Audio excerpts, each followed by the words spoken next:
Welcome everyone to my CA Final Financial Reporting Practice sessions. I am thrilled to have you here as we are going to begin this learning journey together. We are here to build a strong understanding where each concept becomes more clear and more meaningful. So let's embrace this process and let's make every moment of learning count together. So here we are going to start with इंडेस 16। इंडेस 16 से क्यों start कर रहे हैं, देखिए हर एक चीज़ को समझने का एक फ़्लो होता है। तो यहाँ पर इंडेस को समझने का जो फ़्लो है तो उसमें मैंने चूज़ किया है, सबसे पहले मैं आपको असेट बेस्ड इंडेस पढ़ाऊँगी, ओके। देन मैं आपको कुछ मिसलेनियस टॉपिक्स पढ़ाऊंगी and afterwards we are moving to the liability based index and उसके बाद जितना कुछ बचता है हम उसके बाद में कंप्लीट कर लेंगे।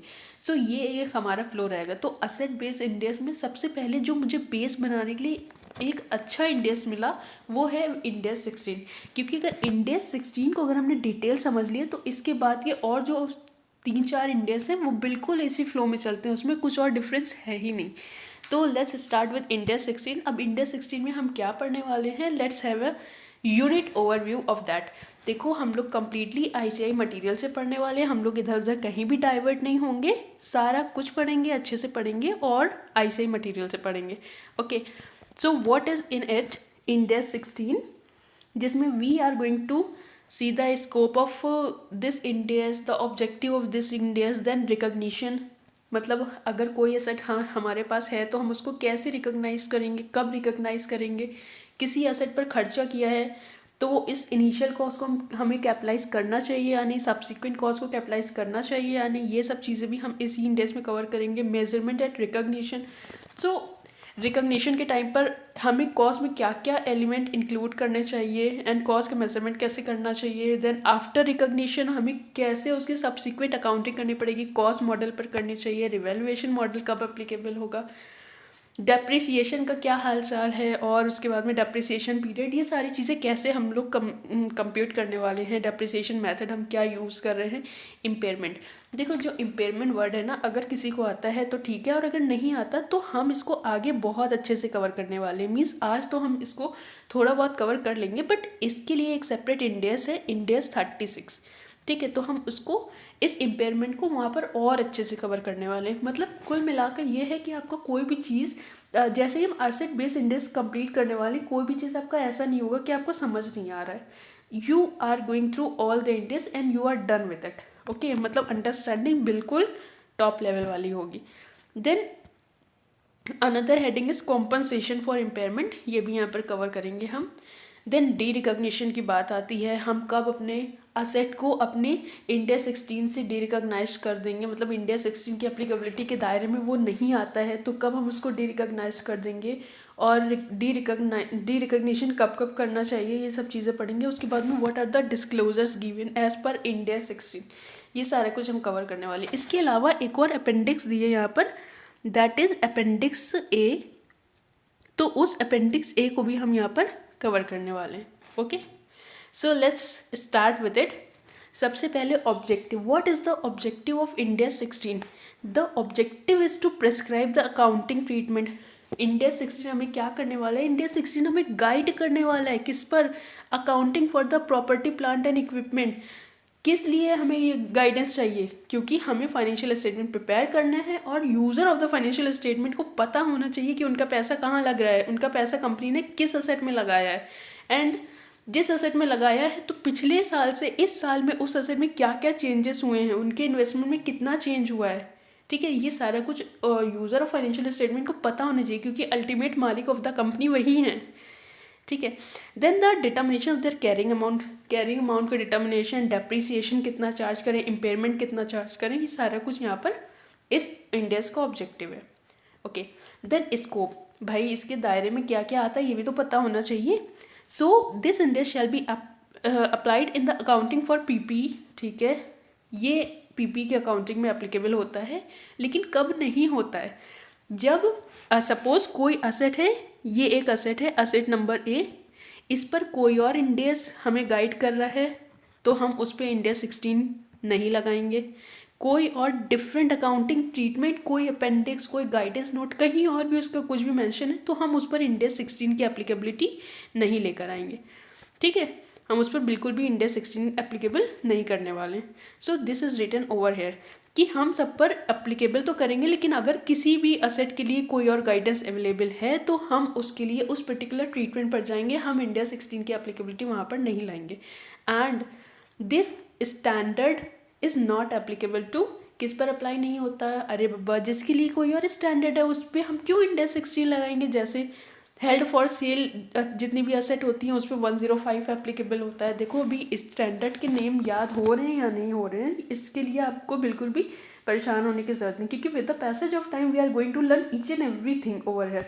ठीक है, हमें सब कुछ याद हो जाएगा कि हेल्ड फॉर सेल प्रॉपर्टी क्या होती है, उस पर कौन सा इंडेक्स एप्लीकेबल होता है, 105 एप्लीकेबल होता है, सब धीरे धीरे हमको पता चलता जाएगा। बायोलॉजिकल एसेट जिस पर 41 एप्लीकेबल होता है वो हम इंडिया 16 के दायरे से बाहर कर देंगे। Recognition and measurement of exploration and evaluation of a set 106 लगता है, उसको हम इससे बाहर कर देंगे। Then mineral rights, mineral reserve, oil, nature and gas, उस पर हम कभी भी इंडिया 16 की एप्लीकेबिलिटी नहीं लाएंगे। तो ये हो गया हमारा स्कोप। इसके अलावा हम आगे पढ़ेंगे कि जब हम इंडिया 40 की एप्लीकेबल करते हैं तो हमेशा इन्वेस्टमेंट प्रॉपर्टी पर कॉस्ट मॉडल ही एप्लीकेबल होता है। तो जब कॉस्ट मॉडल इंडिया 40 एप्लीकेबल कर रहा है तो यहाँ पर भी हम उसको कॉस्ट पर ही इवेलुएट करेंगे, रिवेल्युएशन मॉडल नहीं लगाएंगे। ठीक है, ये हम आगे जाके पढ़ेंगे क्योंकि अभी ये इतना क्लियर नहीं होगा जब तक कि आप इंडिया 40 तक ना पहुँच पाएँ। ठीक है, देन रिलेवेंट डेफिनेशंस, डेफिनेशन वाला पार्ट। अब हम कह रहे हैं इंडिया 16 पीपीई। अब हमें पता भी तो होना चाहिए कि पीपीई है क्या, पीपीई क्या है, ये हमें कैसे पता चलेगा जब हम उसकी डेफिनेशन नहीं देखेंगे। ठीक है, तो पीपीई क्या है? These are the tangible item. What is this? These are the tangible item, मतलब पीपीई जो होती है प्रॉपर्टी प्लांट एंड इक्विपमेंट, हम उसको छू सकते हैं, इनटेंजिबल नहीं है। इनटेंजिबल इंडिया 16 के दायरे से बिल्कुल बाहर हो गया। ठीक है, बिल्कुल बाहर हो गया, क्योंकि सबसे पहली चीज़ यहाँ पर लिखा है कि वो टेंजिबल आइटम को ही हम पीपीई मानेंगे। ठीक, दूसरी चीज़ क्या है? दूसरी चीज़ है that they are held for use, they are held for use in the production और supply of goods and services. वो चीज़ें हमारे production and supply of goods और सर्विसेज के लिए यूज़ की जा रही हैं। मीन्स जो भी हमारी एसेट है हम उसको यूज़ कर रहे हैं for the production and supply of goods and services and for rental to other, हम किसी को उसको रेंट पर भी दे रहे हैं। ठीक है, चलता है, हम उसको इंडिया 16 में ला सकते हैं subject to some conditions. And for administrative purpose, ठीक है, एडमिन पर्पस से भी यूज़ करें तो भी हम उसको इंडिया 16 में एज ए पीपी कंसिडर कर सकते हैं। And are expected to be use more than 1 period, और वो हम 1 साल से ज़्यादा के लिए उसको यूज़ करेंगे। साल नहीं कहना चाहिए, पीरियड, मतलब एक अकाउंटिंग पीरियड से ज़्यादा के लिए हम उसको यूज़ करेंगे। मीन्स अगर कोई असेट है, असेट ए, तो ये असेट को हम इसी अकाउंटिंग पीरियड में एग्जॉस्ट नहीं करने वाले, हम इसको मोर देन 1 पीरियड कंटिन्यू करेंगे। This is what is written over here. तो क्या हुआ हमारा PP? PP is a tangible item held for use in the production, supply, for rental, for administrative purpose, किसी भी काम के लिए हम उसको हेल्ड फॉर यूज करेंगे। And these are expected to be use for more than 1 period. This is PPE. ठीक है, प्रॉपर्टी प्लांट एंड इक्विपमेंट के ये 3 एलिमेंट इंक्लूड होते हैं। देन नेक्स्ट डेफिनेशन आती है बेयरर प्लांट। बेयरर प्लांट क्या होता है? अभी जो प्रॉपर्टी प्लांट एंड इक्विपमेंट वाला प्लांट है, क्या हम उसमें पेड़ पौधे वाला प्लांट भी इंक्लूड करेंगे? तो हाँ, we can do it. The bearer plant is a living plant. ठीक है, वे ये पेड़ पौधे वाला प्लांट है जिसको हम प्रॉपर्टी प्लांट एंड इक्विपमेंट की डेफिनेशन में मीट करा के हम इसको अगर ये बेयरर प्लांट पीपी की डेफिनेशन मीट करता है, means it is tangible, it is held for use in the production, supply, rental और for admin purpose, and they are expected to be use for more than period, तो हम ठीक है, हम ये पीपी की डेफिनेशन कंप्लीट करता है, तो हम इस पेड़ पौधे वाले प्लांट को भी प्लांट मान के इंडिया 16 की अकाउंटिंग कर सकते हैं। ठीक है, तो हम इसको कब मानेंगे? It's a bearer plant that is used in the production supply of agriculture produce and is expected to bear produce for more than 1 period. ठीक है, हम क्या करेंगे? ये एग्रीकल्चर प्रोड्यूस के लिए हम यूज़ कर रहे हैं फॉर द प्रोडक्शन और supply of agriculture produce and these are expected to bear for more than 1 period. ये तो हमारी पीपी की डेफिनेशन में भी है और यहाँ पर भी लिखा है कि अगर एक अकाउंटिंग पीरियड से ज़्यादा के लिए यूज़ करें तभी हम उसको बेयरर प्लांट मानेंगे। And it has a remote likelihood of, remote का मतलब होता है कि बहुत कम probability, remote likelihood of being sold as agriculture produce, और उसकी हम उस पर्टिकुलर प्लांट को as a agriculture produce sold करेंगे, इसकी बहुत कम चांसेस है except for incidental scrap sale. ठीक है, ये एक एक्सेप्शन यहाँ पर दिया हुआ है, इंसिडेंटल स्क्रैप सेल को छोड़कर बहुत कम पॉसिबिलिटी है कि हम उसको as a agriculture produce sold करेंगे। मतलब हमारा इंटेंशन क्या है, हमारा इंटेंशन है उस प्लांट को लेकर, उस पेड़ पौधे वाले प्लांट को लेकर, that we are going to held for use in production supply for rental और फॉर एडमिनिस्ट्रेटिव पर्पस। ठीक है, हम उसको एग्रीकल्चर प्रोड्यूस की तरह सोल्ड नहीं करने वाले, तो वो हो गया हमारा बेयरर प्लांट। नेक्स्ट डेफिनेशन है कैरिंग अमाउंट की। कैरिंग अमाउंट पता है भाई, कैरिंग अमाउंट का मतलब कि जो हमारी कॉस्ट है उसमें से हमने जितना डेप्रिसिएशन का माइनस किया, माइनस जितना इम्पेयरमेंट लॉस रहा। अब इम्पेयरमेंट लॉस क्या होता है, चलिए अभी इम्पेयरमेंट लॉस अगर इसी डेफिनेशन में आगे आता है तो वो भी मैं आपको बता दूंगी, बट उसका हम कॉम्प्रहेंसिव डिस्कशन अगले जो इंडेक्स 36 में उसमें करने वाले हैं। देन कॉस्ट, कॉस्ट क्या होती है भाई, जिस पर खरीदा है, द अमाउंट ऑफ कैश और कैश इक्विवेलेंट पेड और the fair value of the other consideration given, ये हमारी कॉस्ट हो गई। डेप्रिशिएबल अमाउंट मतलब क्या होता है, डेप्रिशिएबल अमाउंट मतलब कि cost minus residual value. Suppose हमने 100 रुपये की एक मशीन खरीदी और उस मशीन के आखिरी में मतलब कि रेसिडुअल पीरियड, जब वो मशीन कबाड़ हो जाएगी तो हमें उससे 10 रुपये मिलेंगे, तो हमें कितने का डेप्रिसिएशन चार्ज करना होगा, हमें over the period of machine total 90 rupees का डेप्रिसिएशन चार्ज करना होगा। इसको क्या हम बोलते हैं, इसको बोलते हैं डेप्रिसिएबल अमाउंट। देन डेप्रिसिएशन क्या होता है रे बाबा, 12th में पहुंच गया हमें। It's a systematic allocation of the depreciable amount of asset over it's useful life. Entity specific value क्या होती है, entity specific value means the value that the entity expects to arise from the continuing use of an asset or from its disposal at the end of the useful life। मतलब जितनी value entity को उस particular asset की use करने से मिलने वाली है वो entity specific value. Fair value क्या है, 113 में हम देखेंगे। इम्पेयरमेंट लॉस क्या है, देखो यहाँ पर मैंने बोला था ना कि डेफिनेशन आएगी आगे चल के, तो यहाँ पर ये definition I, impairment loss is the amount by which the carrying amount of an asset exceeds its RA, मतलब रिकवरेबल अमाउंट। सपोज एक इसको समझ ही लेते हैं अच्छे से। सपोज यहाँ पर क्या है, यहाँ पर एक मशीन है जिसकी कॉस्ट कितनी है, कॉस्ट है 100 रुपीज़, ठीक है, और उसमें डेप्रिसिएशन कितना लगा है, अब तक की डेप्रिसिएशन लग चुका है 40 रुपीज़ का, तो उस मशीन का कैरिंग अमाउंट कितना हुआ 60 रुपीज़। बट अभी जो उसकी मार्केट वैल्यू है, उसकी मार्केट वैल्यू 40 रुपीज़ है। मतलब कि इस अमाउंट, अगर हम इस पर्टिकुलर मशीन को 60 रुपीज़ में लिखते हैं तो इसका मतलब ये हुआ, यस, अगर हम इसको 60 रुपीज़ में लिखते हैं तो इसका मतलब ये हुआ कि हमारी एसेट ओवर वैल्यूड हो गई है, तो हमें उसको अप्रोप्रिएट वैल्यू पर लिखना पड़ेगा, मतलब 40 रुपीज़ पर अपने बुक्स में लिखना पड़ेगा। तो बचे हुए जो 20 रुपीज़ हैं वो 20 रुपीज़ क्या हैं, वो 20 रुपीज़ हमारा इम्पेयरमेंट लॉस हुआ। ठीक है, हम इसको एज ए लॉस बुक करते हैं अपने PL में। ठीक है, PL अकाउंट में हम इसको एज ए लॉस बुक करते हैं। This is our impairment loss.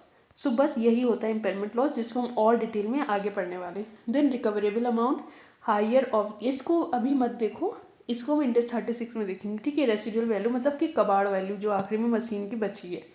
Then useful life, वो लाइफ जिसमें हम यूज़ करने वाले हैं, available for use, asset is available for use by an entity, मतलब कि वो पीरियड जिसमें हम उस एसेट को यूज़ करने वाले हैं। देन रिकॉग्निशन क्राइटेरिया, अगर कोई एसेट है तो हम उसको कब रिकॉग्नाइज करेंगे अपने बुक्स ऑफ अकाउंट में, उसके लिए 2 क्राइटेरिया यहाँ पर दिए हुए हैं। First is general recognition criteria and then कुछ छोटे छोटे और चीज़ें हैं जिसके बेसिस पर हम PP अपने बुक्स में रिकॉर्ड करते हैं।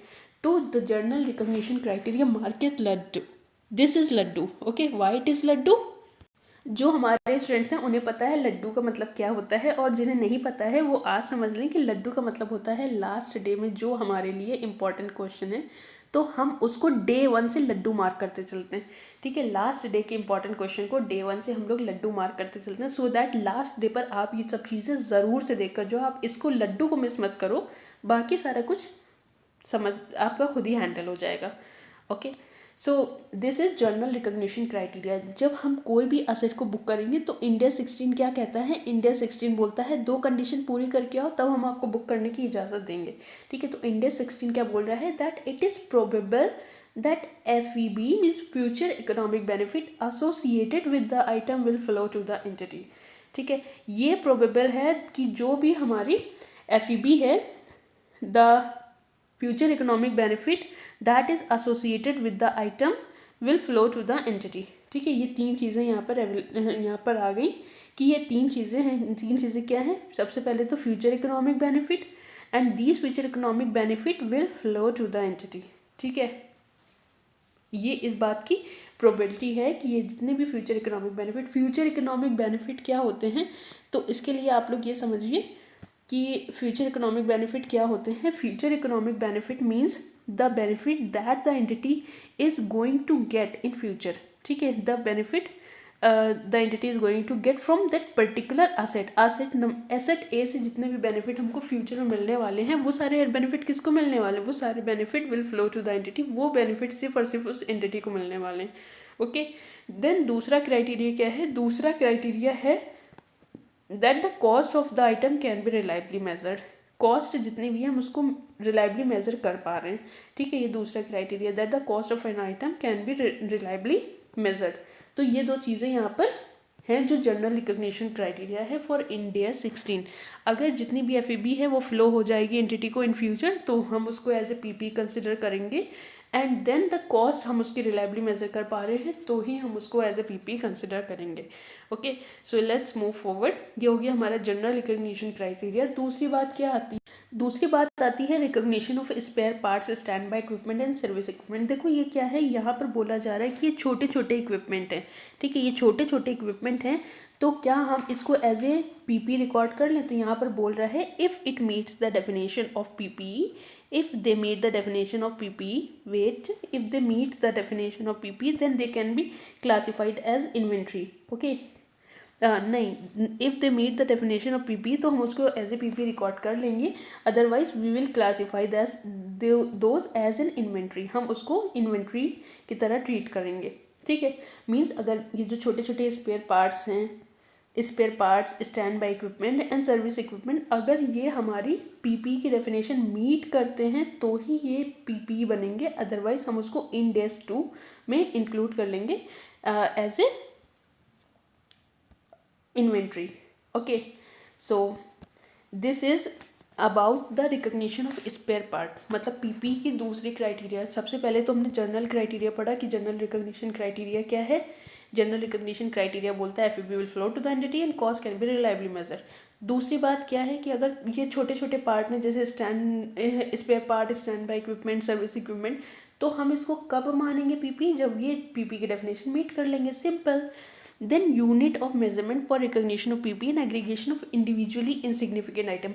देखो कुछ छोटे छोटे आइटम्स होते हैं, individually they are too much insignificant, but can we recognise those insignificant item as PP. तो उसके लिए बोला कि हाँ ठीक है, you can recognise them as PP. उसके लिए क्या करना होगा? You need to apply the recognition criteria to entity specific circumstances and aggregate. उन सबको एग्रीगेट करो, मतलब कि 5 5 लाख का एक आइटम है, एक 6 लाख का आइटम है, एक 7 लाख का आइटम है, एंड एंटिटी के लिए ये इतना इनसिग्निफिकेंट अमाउंट है कि एंटिटी सोच रही है कि हम इसको एज ए पीपी रिकॉर्ड ना करें। तो उसके लिए हमें क्या करना होगा? उसके लिए हमें इसको एग्रीगेट करना होगा। Means 6 7 13 plus 5 18 lakh, mean total 18 lakh को हमको एज ए पीपी रिकॉग्नाइज करना होगा, क्योंकि 5 6 7 इतना सिग्निफिकेंट नहीं था maybe, but 18 lakh is a significant amount from the perspective of entity, and इसको एज ए पीपी हम रिकॉर्ड कर लेंगे एग्रीगेट करके। This is what is written in this paragraph. Then initial cost. अभी देखो कुछ छोटे छोटे इनिशियल कॉस्ट की बात आती है। देखो अगर हमारे पास कोई असेट आई है, तो जब हम असेट को इंस्टॉल कर रहे हैं तो हमने उसके लिए उसके असेट के सेफ्टी या कोई इन्वायरमेंटल रीज़न से उसकी सेफ्टी पर कुछ हमने इनिशियल कॉस्ट खर्चा की। तो यहाँ पर जो इनिशियल कॉस्ट है वो पीपी का पार्ट अगर डेफिनेशन के पॉइंट ऑफ व्यू से देखें तो नहीं बनना चाहिए, क्योंकि उस सेफ्टी या इन्वायरमेंटल कॉस्ट को इनकर करने की वजह से ना तो हमारा फ्यूचर इकोनॉमिक बेनिफिट एंटिटी को कोई फ्लो होगा, ऑल्दो कॉस्ट रिलायबली मेजर्ड हो सकती है, बट वहाँ पर कोई भी एफईबी हम एक्सपेक्ट नहीं कर रहे हैं उस पर्टिकुलर खर्चे से for the purpose of that PP. तो उस केस में क्या करना चाहिए? तो यहाँ पर स्पेसिफिक गाइडेंस है कि आप जो भी खर्चा कर रहे हैं फॉर सेफ्टी और इन्वायरमेंटल रीज़न, आपको क्या करना होगा? आप उसको as a item of PP ही कंसिडर करो और उसको कैपिटलाइज कर दो, उसको एज ए पीएल नहीं कंसिडर करो। ठीक है, ये एक गाइडेंस है for the purpose of initial cost of safety and environmental reason. ठीक है, ये सिर्फ इस पर्टिकुलर खर्चे के लिए ही गाइडेंस दिया हुआ है कि आप उसको पीपी कंसिडर कर लो, तो हम इसको प्रॉपर्टी प्लांट एंड इक्विपमेंट की कॉस्ट में कैपिटलाइज कर देंगे। देन सब्सिक्वेंट कॉस्ट की बात आती है, तो यहाँ पर 3 कॉस्ट दी हुई हैं। First is for repair and maintenance. Repair and maintenance पर कोई भी आपने सब्सिक्वेंटली खर्चा किया, उठा के आँख बंद करके पीएल में डाल दो, दैट्स इट। कोई अगर replacement of part of PPE है तो उसको क्या करना चाहिए, अगर कोई भी रिप्लेसमेंट हुआ है किसी पार्ट ऑफ पीपीई का, तो उसके लिए एक और टर्म आती है जिसको हम बोलते हैं कंपोनेंट अकाउंटिंग। तो यहाँ पर हम क्या पढ़ेंगे, यहाँ पर हम पढ़ेंगे component accounting.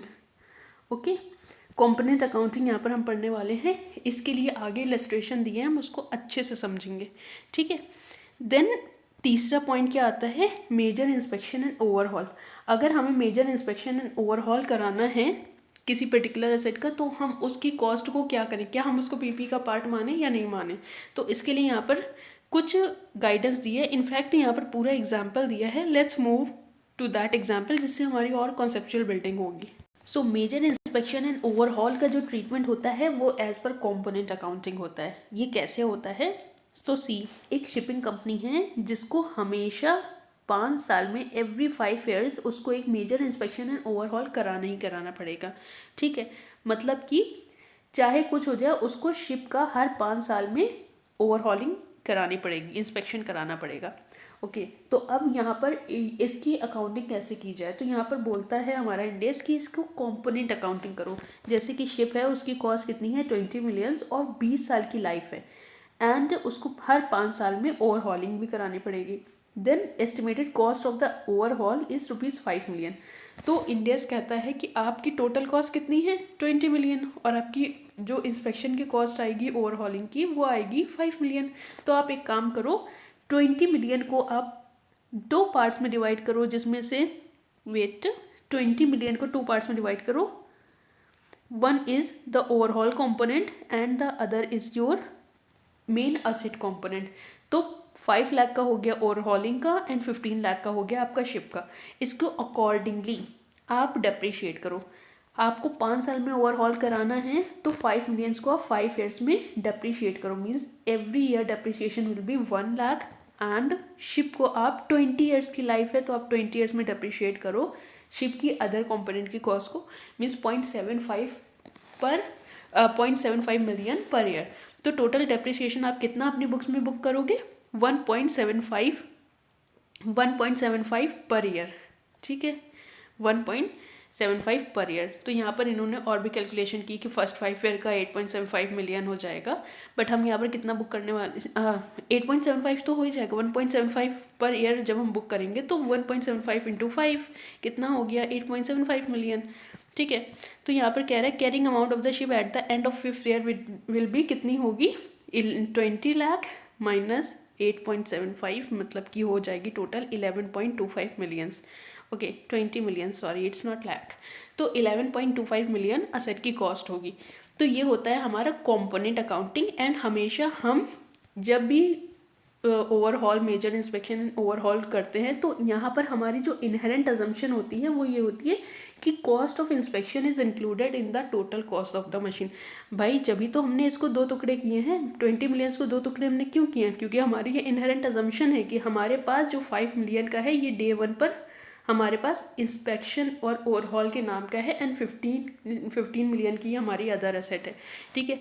If you want यहाँ पर आप लिख लो assumption that cost of inspection is included in the total cost of the ship, ठीक है। Total cost of the ship में इंस्पेक्शन की जो कॉस्ट है वो पहले डे 1 से इंक्लूडेड मानेंगे हम, तभी हम उसके 2 टुकड़े करते हैं, ओवरहॉलिंग कंपोनेंट अलग, शिप का कंपोनेंट अलग, ठीक है। ये कंपोनेंट अकाउंटिंग हो गई। एंड ये आपका मेजर इंस्पेक्शन एंड ओवरहॉल का भी एग्जाम्पल हो गया। सिंस यहाँ पर इन्होंने क्या बोला है कि अगर यहाँ पर हमने जो कॉस्ट ऑफ ओवरहॉलिंग थी वो 5 ईयर के एंड में देखा कि वो 6 मिलियन आ रही, तो उस केस में क्या करेंगे, अकॉर्डिंगली 6 मिलियन को 5 ईयर्स में डेप्रिशिएट करके जितना भी प्रोस्पेक्टिव डेप्रिसिएशन आएगा उसको हम रिकॉर्ड कर देंगे, दैट्स इट। ओके, सो अब एक बार ये एग्जाम्पल देख लेना, चेंज होने में कोई सच वो नहीं होता। Then measurement at recognition, measurement at cost, initial recognition हम करेंगे। यहाँ पर लिखो इनिशियल रिकग्निशन तो इनिशियल रिकग्निशन हम कैसे करेंगे? इनिशियल रिकग्निशन हम हमेशा किस पर करते हैं? हम हमेशा कॉस्ट पर करते हैं, ठीक है। इनिशियल रिकग्निशन हम किस पे करेंगे? हम हमेशा कॉस्ट पर ही करेंगे, ठीक है। इनिशियली हम हमेशा कॉस्ट पर रिकॉग्नाइज करेंगे। तो कॉस्ट क्या होती है, कॉस्ट का क्या मतलब है, उसके लिए हम देखेंगे elements of cost. So let's see what are the elements of cost, components of cost. इसमें क्या आएगा? कॉस्ट मतलब परचेज प्राइस, उसमें import duty and non refundable purchase taxes. देखो नॉन रिफंडेबल परचेज टैक्सेस हम क्यों लेते हैं? नॉन रिफंडेबल परचेज टैक्सेस हम इसलिए लेते हैं क्योंकि अगर रिफंड होकर हमें वापस से पैसा मिल गया तो इसका तो मतलब ये हुआ कि हमने पैसा खर्चा ही नहीं किया। जब हमने पैसा खर्चा नहीं किया तो हम उसको कैसे कैपिटलाइज कर सकते हैं? तो बस इतना सा लॉजिक है, इसमें कुछ भी याद करने की ज़रूरत नहीं। It is basic, it is too much basic. जितना भी हमने जितना पैसा खर्च किया परचेज करने में, इम्पोर्ट ड्यूटी जितनी दिया, ठीक है। अगर इंपोर्ट किया है मैंने बाहर से तो हमें इंपोर्ट ड्यूटी देनी पड़ेगी, उस केस में हमने उसको भी कैपिटलाइज किया। और जितना भी परचेज टैक्सेस है जो नॉन रिफंडेबल है वो भी इंक्लूड कर दिया। एंड जो ट्रेड डिस्काउंट एंड रिबेट है वो सारा कुछ हमने क्या कर दिया? लेस कर दिया। दैट्स इट भाई। ट्रेड डिस्काउंट क्या है? Trade discount and rebate is just like कि हमने वो पैसा खर्चा ही नहीं किया, तो बस उसको हमने लेस कर दिया हमारे एसेट की कॉस्ट से। उसके बाद में all the cost that are directly attributable to bring the asset to the condition and location that is necessary for its to be capable of operating in the manner intended by the management. मतलब इसका मतलब ये हुआ कि जो हमारी asset है उसको मैनेजमेंट ने किस मैनर में यूज़ करने की सोची है, उस मैनर तक लाने के लिए हमें जो खर्चे करने पड़ेंगे तो वो सारे जो भी डायरेक्टली एट्रीब्यूटेबल होंगे हम उसको क्या करेंगे? कैपिटलाइज करेंगे। अब ये डायरेक्टली एट्रीब्यूटेबल खर्चे कौन से होते हैं? तो let's have a look. Directly attributable खर्चे जैसे कि employ benefit cost, that is directly from construction और acquisition of property plant and equipment. Then site preparation के कॉस्ट वो भी directly, initial delivery and handling cost वो भी हमारी डायरेक्टली एट्रीब्यूटेबल है। Installation assembly cost, professional fees. देखो again market लड्डू, ये भी आपके लिए एक लड्डू है, ठीक है। ये एग्जाम में आ सकता है कि what are the examples of directly attributable cost. तो ये मैंने इस चैप्टर का दूसरा लड्डू मार्क कराया है, okay. So this is what is the example of directly attributable cost, ये आप एक बार देख लेना। एंड यहाँ पर दूसरी चीज़ क्या लिखी हुई है? मीन्स ये वो सारे खर्चे हैं जो कि डायरेक्टली एट्रीब्यूटेबल हैं for the purpose of bringing the asset to the present location and condition. उस लोकेशन एंड कंडीशन पर लाने के लिए कि असेट को एंटिटी अपने पर्पस के लिए यूज़ कर पाए, तो वो सारे खर्चे क्या होंगे? कैपिटलाइज होंगे, ठीक है। एक और यहाँ पर खर्चा दिया है, cost of testing whether the asset is functioning properly after deducting the net proceed from selling any item produced while bringing the asset to that location and condition। जैसे कि कोई भी सैंपल प्रोड्यूस किया while testing equipment, तो उसके लिए हम क्या करेंगे? उसको हम कैपिटलाइज करेंगे because they are directly attributable cost, okay. अब यहाँ पर एक और एक्सेप्शन दिया है, इस एक्सेप्शन को आप लड्डू मार्क कर लो, मार्क इट लड्डू।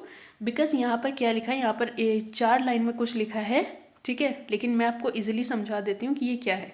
इसका मतलब ये है कि जैसे आपने कोई खर्चा किया, ठीक है, कोई खर्चा किया, सपोज आपने एक्सपेंसेस किया है, आपके पास असेट है लैंड, ओके, लैंड है आपके पास, उसमें आपको बिल्डिंग बनानी है, ठीक है। बिल्डिंग बनाने से पहले आपने उस लैंड की चारों तरफ जो फेंसिंग होती है, फेंसिंग का काम कर दिया, ठीक है। अब जब वो लैंड के चारों तरफ फेंसिंग हो गई या दीवार उठा दिया आपने चारों तरफ, तो वो लैंड एक सिक्योर लैंड बन गई। अभी बिल्डिंग बनाने में टाइम था तो आपने क्या किया? उस लैंड पे आपने एक ये लगाया दरवाज़ा, ठीक है, ये उस लैंड का दरवाज़ा लगाया और इसको आपने कर दिया रेंटेड फॉर कार पार्किंग, ठीक है। कार पार्किंग के लिए आपने इस लैंड को दे दिया। तो अभी क्या हुआ? इस लैंड की जो चारों तरफ दीवार उठाने में खर्चा आया था, वो खर्चा आया था सपोज 1 लाख रुपीज़, बट जो आपने कार पार्किंग के लिए वो लैंड को रेंट किया है तो उससे जो आपकी इनकम आई है, वो इनकम कितनी आई है? वो इनकम आई है 1.5 लाख। तो यहाँ पर 0.5 लाख का आपका एक्सेस इनकम हो गया, मीन्स आपका खर्चे से ज़्यादा इनकम है। तो यहाँ पर क्या हो रहा है?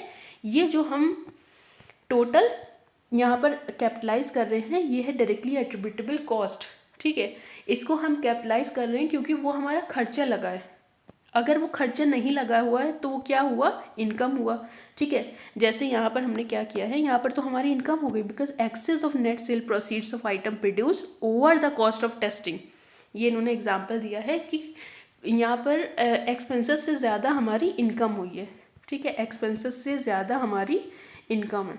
तो उस केस में जो इनकम होगी, क्या हम उसको ऐड करेंगे या लेस करेंगे? जब खर्चे को हम ऐड कर रहे हैं तो इनकम को क्या करेंगे? जब हम सारे एक्सपेंसेस को ऐड कर रहे हैं तो इनकम को हम करेंगे लेस। बस इतनी सी बात है, ठीक है। इसमें आपका गड़बड़ी तब हो जाती है जब आपको ये चीज़ क्लिक नहीं करती है, ठीक है। ये डायरेक्टली एट्रीब्यूटेबल एक्सपेंसेस है, और उस केस में अगर इनकम एक्सपेंसेस से ज़्यादा है, आप उसको लेस करोगे असेट की कॉस्ट से, उसको ऐड नहीं करोगे। अगर ऐड कर दोगे तो वो डबल इफेक्ट हो जाएगा और आपका आंसर गड़बड़ हो जाएगा, ठीक है। ये डायरेक्टली एमसीक्यू आया हुआ है पहले भी, और ये फिर से आ सकता है, इसलिए मैंने इसको लड्डू मार्क करा दिया, ठीक है। Be very careful while you are solving this one. अब क्या क्या हमारी एक्सपेंसेस हैं जो डायरेक्टली एट्रीब्यूटेबल नहीं है, तो हम उसको as a cost of the item of PP हम कैपिटलाइज नहीं करेंगे। Cost of conducting business in a new location और a new class of customer, staff training को कभी भी हम कैपिटलाइज नहीं करेंगे। न्यू प्रोडक्ट और सर्विसेज की जो लॉन्चिंग कॉस्ट है हम उसको कैपिटलाइज नहीं करेंगे। न्यू फैसिलिटी ओपन की है, कोई न्यू आउटलेट ओपन किया है, उसकी कॉस्ट को हम डायरेक्टली एट्रीब्यूटेबल नहीं मानते हैं एसेट के लिए, उसको हम कैपिटलाइज नहीं करेंगे। Admin and other general overhead, जो जनरल ओवरहेड होते हैं वो तो हम सारे खर्चों में बराबर एलोकेट करते हैं। तो जब वो सारे खर्चों में बराबर एलोकेट हो रहे हैं और अकॉर्डिंगली वो पीपी में भी आया उसका इफेक्ट, तो हम उसको पीपी की कॉस्ट में कैपिटलाइज नहीं करेंगे, ये उठा कर जाएगा सीधे पीएल में, ठीक है। ये सारे खर्चे हम उठाकर सारे खर्चे हम पीएल में ही डालेंगे, इसको हम असेट की कॉस्ट में कैपिटलाइज नहीं। नेक्स्ट पॉइंट आता है cost of self constructed asset and bearer plant. तो cost of self constructed asset is determine using the same principle for an acquired asset. Cost जितनी भी सेल्फ कंस्ट्रक्टेड असेट हैं, अगर वो पीपी की डेफिनेशन मीट कर रही हैं तो हम उसको एज ए पीपी रिकॉर्ड करेंगे, ठीक है।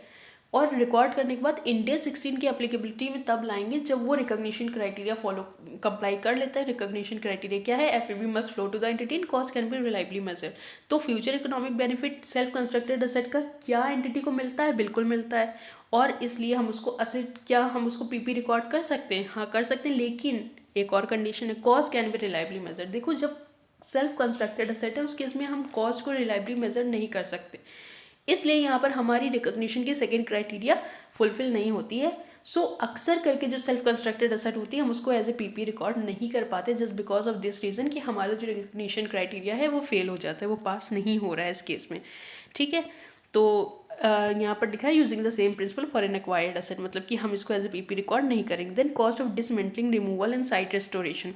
एक चीज़ होती है DROL, decommissioning restoration and other liability, ठीक है। Decommissioning restoration and other liability, ये हमारे लिए क्या होती है? ये हमारे लिए एक लाइबिलिटी होती है कि हमारे पास एक असेट है, वो सपोज हमने एक असेट बनाया और उसके आसपास काम कर रहे हैं, आसपास का हमने सारी चीज़ें इन्वायरमेंट गंदा कर दिया, ठीक है।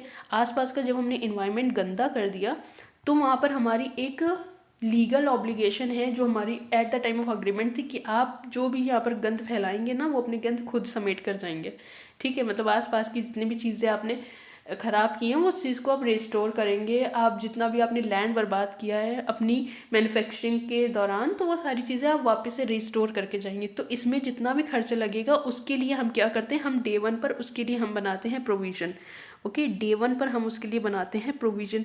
अब इस प्रोविज़न के लिए हमें क्या करना होगा? इस प्रोविज़न के लिए जितना भी हमें खर्चा लग रहा है, मीन्स एस्टिमेटेड खर्चा जितना हमें लगने वाला है, वो सारे खर्चे का हम क्या करेंगे?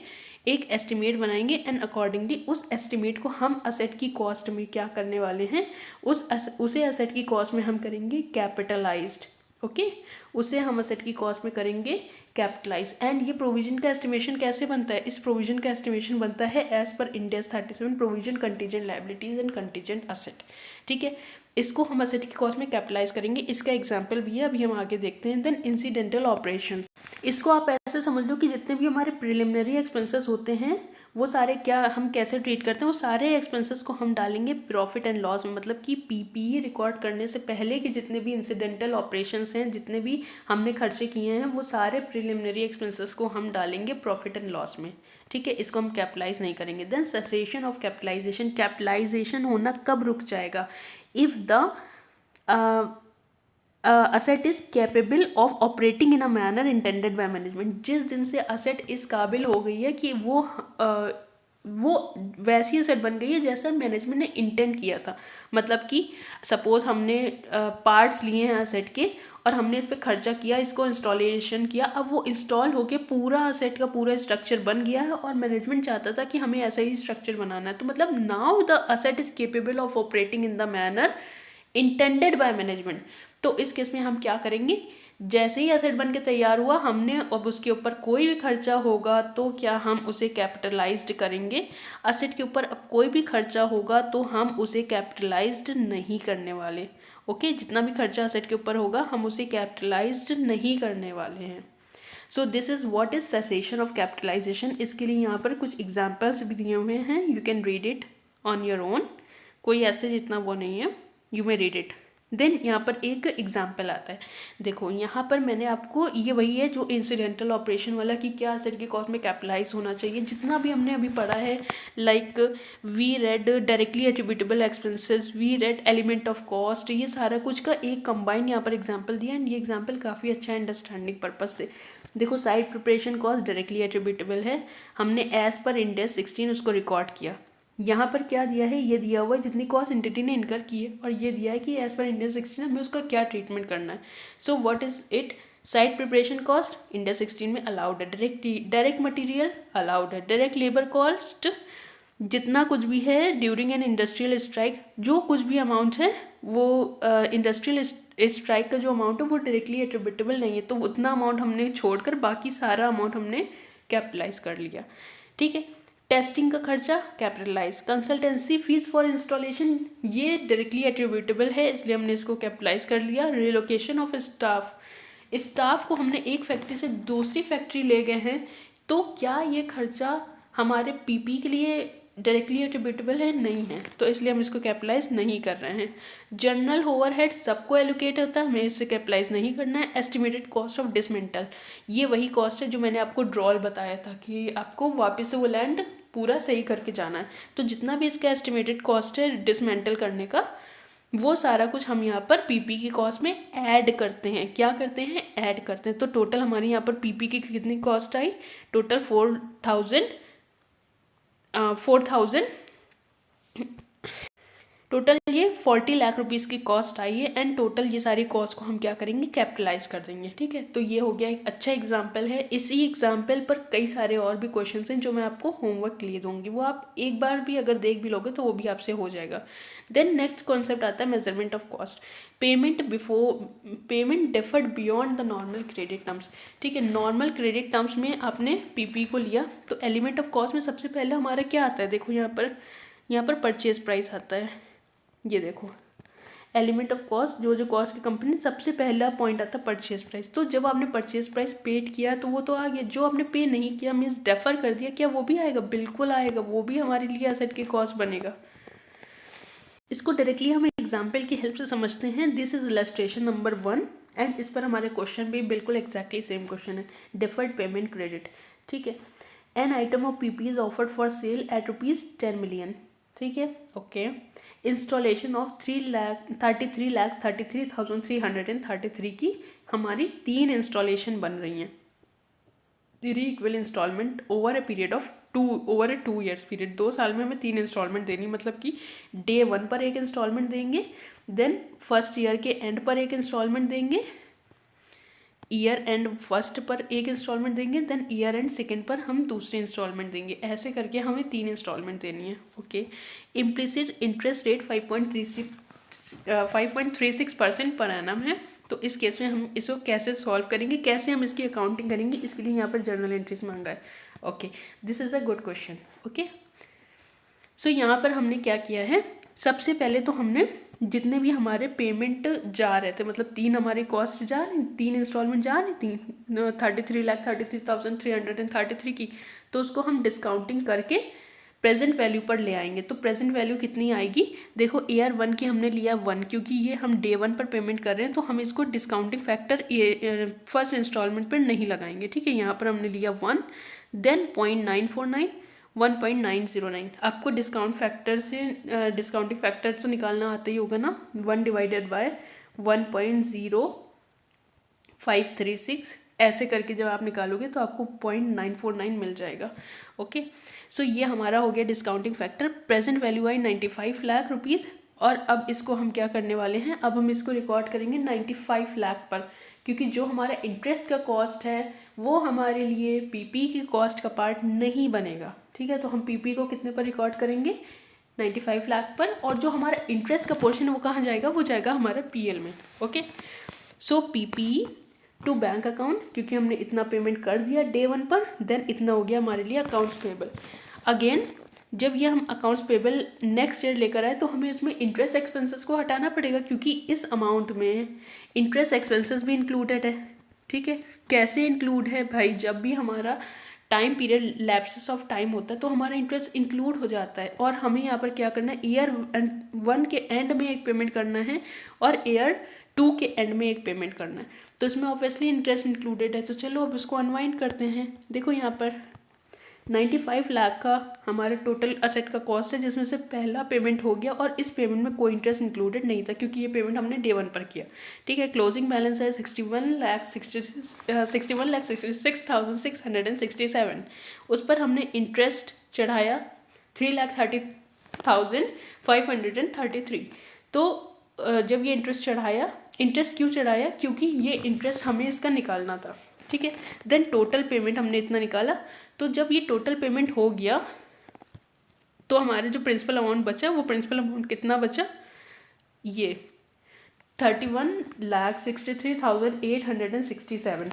ठीक है, तो टोटल पेमेंट यहाँ पर कितना हो रहा है, 30,02,800 हम पेमेंट कर रहे हैं इंटरेस्ट प्रिंसिपल का, एंड 3,30,533 इंटरेस्ट का पेमेंट कर रहे हैं। ओके, सो यहाँ पर देखो ये तो पेमेंट आ गया, 3,33,533 हमारा हो गया इंटरेस्ट का, एंड 30,02,800 हमारा हो गया इंटरेस्ट का पेमेंट। ओके, सॉरी प्रिंसिपल का पेमेंट, ये इंटरेस्ट का, ये प्रिंसिपल का पेमेंट हो गया, एंड टोटल बैंक अकाउंट में हमने इतना पेमेंट कर दिया। देन सेम ट्रीटमेंट होगा नेक्स्ट ईयर। नेक्स्ट ईयर क्या हुआ, नेक्स्ट ईयर हमारा जो बैलेंस था वो इतना 31,63,867 का बैलेंस बचा, एंड टोटल पेमेंट हमें इतना करना था। तो ये बैलेंसिंग फिगर 1,69,467 रुपीज़ आया है, जिसमें से हमारा प्रिंसिपल का पेमेंट कैसे आएगा, इससे इसको लेस कर दिया, मतलब 33 लाख से हमने 1,67,000 को जब लेस कर देंगे तो हमारा ये अमाउंट आ जाएगा।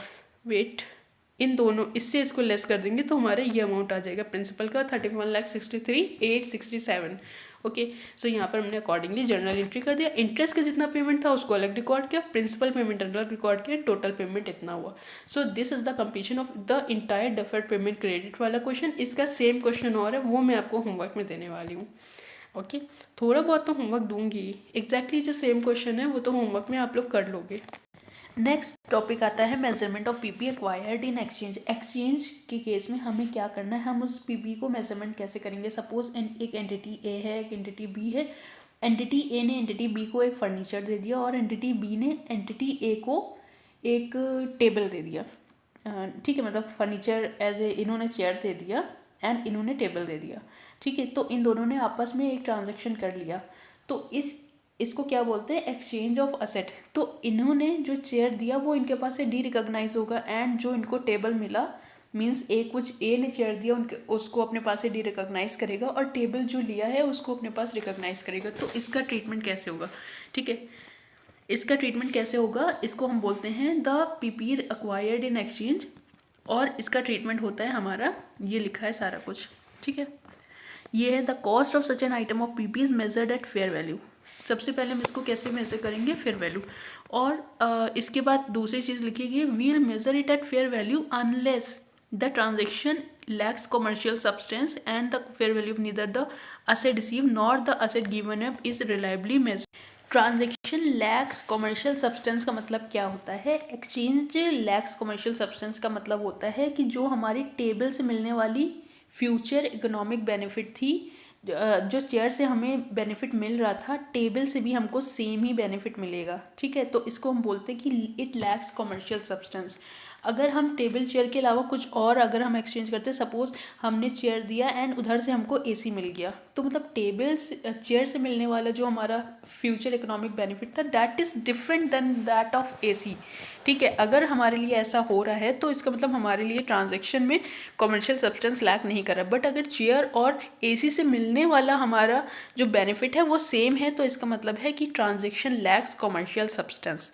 ओके, तो अगर ट्रांजेक्शन में हमारा जो कॉमर्शियल सब्सटेंस है वो लैक हो रहा है, मीन्स हमारा सेम ही एफ आने वाला है, and the fair value of neither the asset receive और not the asset given if is relatively major.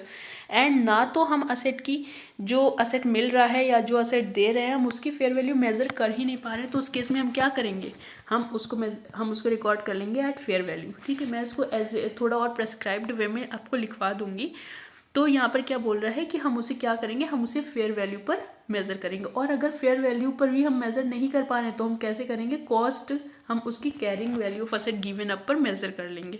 ठीक है, इसको यहाँ पर लिख लो, यहाँ पर छोटा छोटा लिखो कि जब भी हमारा transaction does not lakhs commercial substance, ठीक है, मतलब कि जो भी हमारा असेट है वो दोनों का अलग अलग एफईबी दे रहा है, तो उस केस में क्या होगा, lakhs commercial substance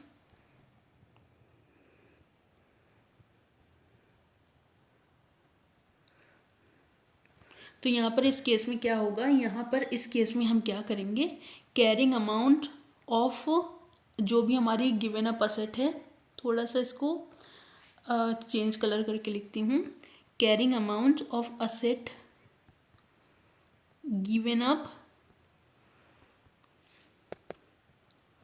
carrying amount of asset given up plus जो कुछ भी हमने कैश दिया है, इस पर हम रिकॉर्ड कर लेंगे अपना आने वाला असेट। ओके, जाने वाला जो असेट होता है, जो असेट को हम दे रहे हैं, मतलब जो भी हमने असेट गिव अप किया है, जैसे हमारे एग्जांपल में हमने चेयर दी थी, ठीक है, तो जो चेयर की वैल्यू होगी उसको हम कैसे लिखेंगे, उसको हम हमेशा कैरिंग वैल्यू पर लिखेंगे।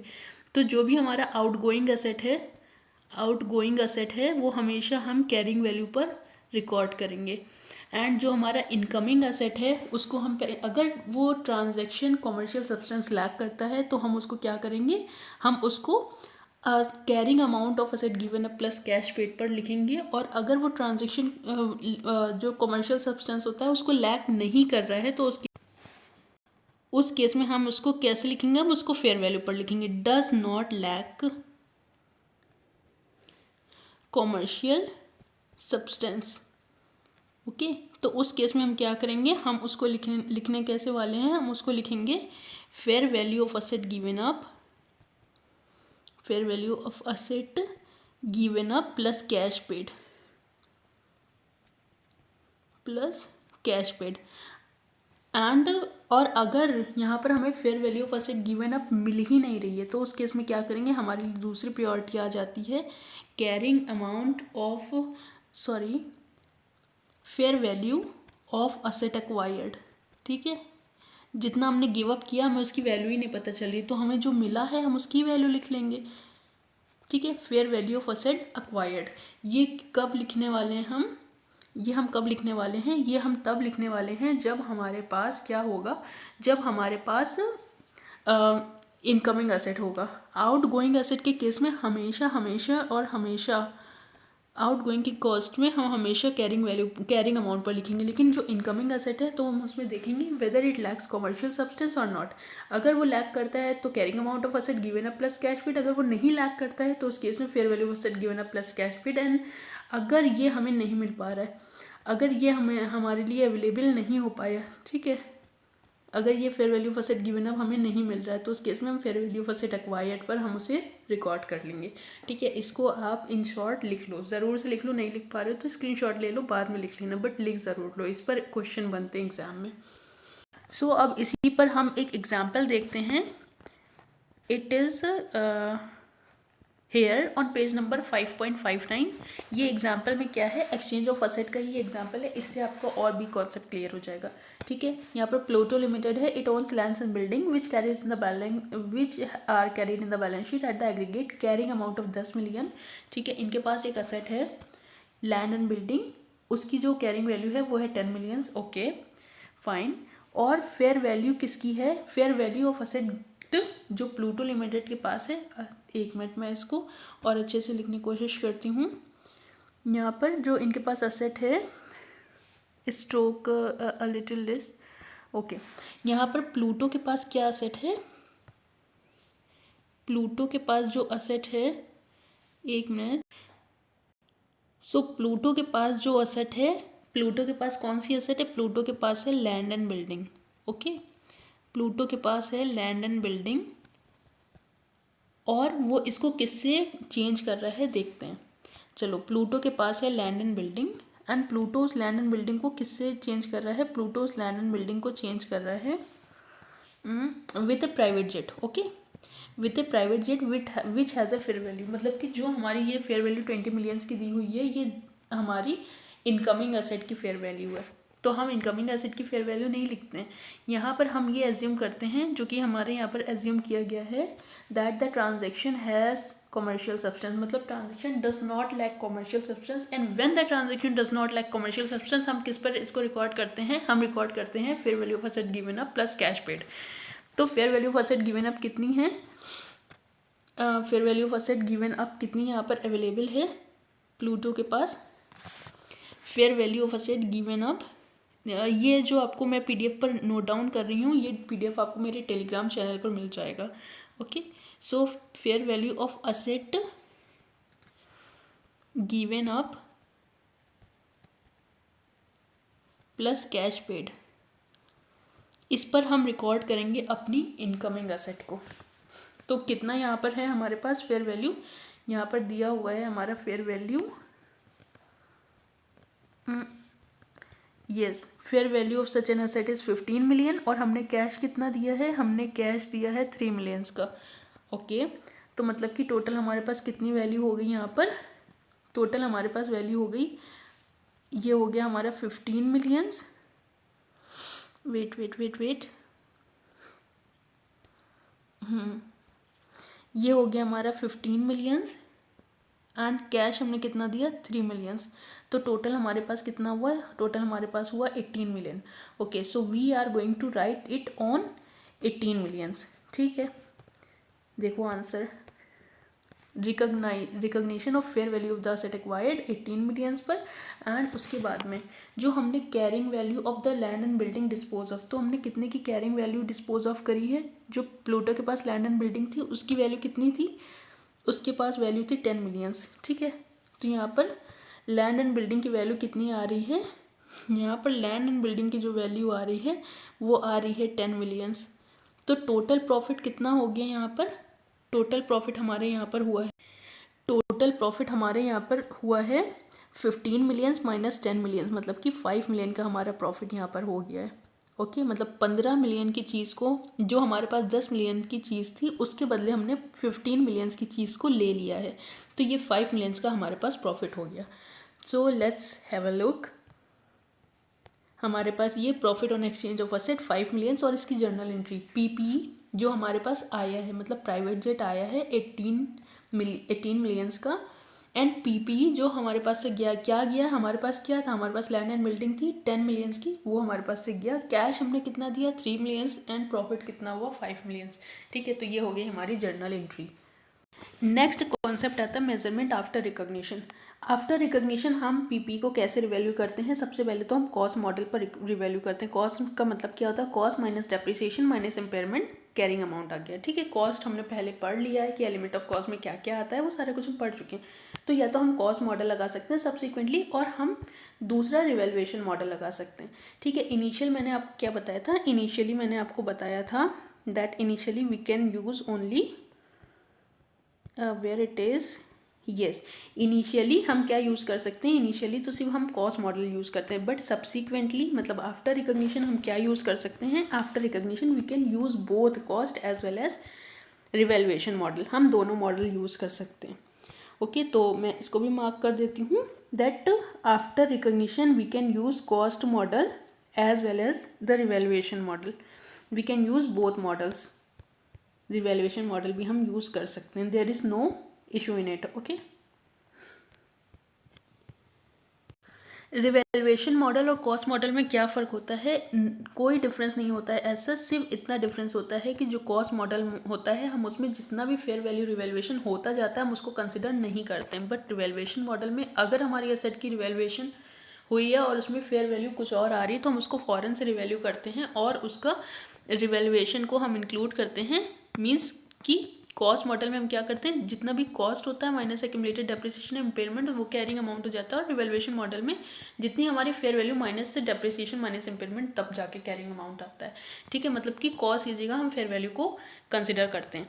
Frequency of revaluation, frequency revaluation की फ्रीक्वेंसी क्या होनी चाहिए? The significant and volatile changes in the fair value needs revaluation. तो अगर आपकी जो असेट है उसमें बहुत ज़्यादा वोलेटाइल एंड सिग्निफिकेंट चेंजेस हो रहे हैं then you must do the annual revaluation. But अगर इतना कुछ सिग्निफिकेंट एंड वोलेटाइल चेंजेस नहीं है, इनसिग्निफिकेंट चेंजेस हो रहे हैं, तो 3 से 5 साल में आप उसको रिवैल्यू कर दो। 3 से 5 साल यहाँ पर लिख लो, 3 to 5 ईयर्स में आप उसको रिवैल्यू कर लो। ठीक है, इसको आप लिख लो एंड इसको MCQ के पर्पज से भी मार्क कर लो। Then accumulated depreciation, accumulated depreciation का क्या मतलब होता है? Means the depreciation which is accumulated with the passage of time.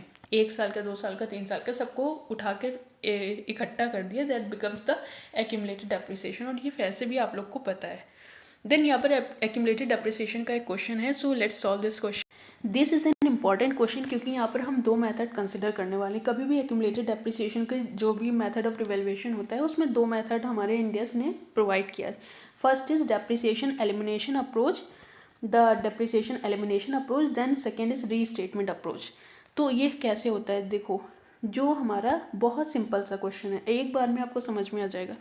Initial cost थी हमारे पीपी की 1 लाख रुपीज़, एक्यूमुलेटेड डेप्रिसिएशन हुआ 55 लाख रुपीज़, 1 लाख रुपीज़ की हमारी कॉस्ट थी, 55,000 हमारा हो गया एक्यूमुलेटेड डेप्रिसिएशन। तो हमारी अभी कैरिंग अमाउंट कितनी है? लेट्स सी, जो हमारा कैरिंग अमाउंट है वो कितना आ रहा है। यहाँ पर हमारी जो कॉस्ट थी, wait,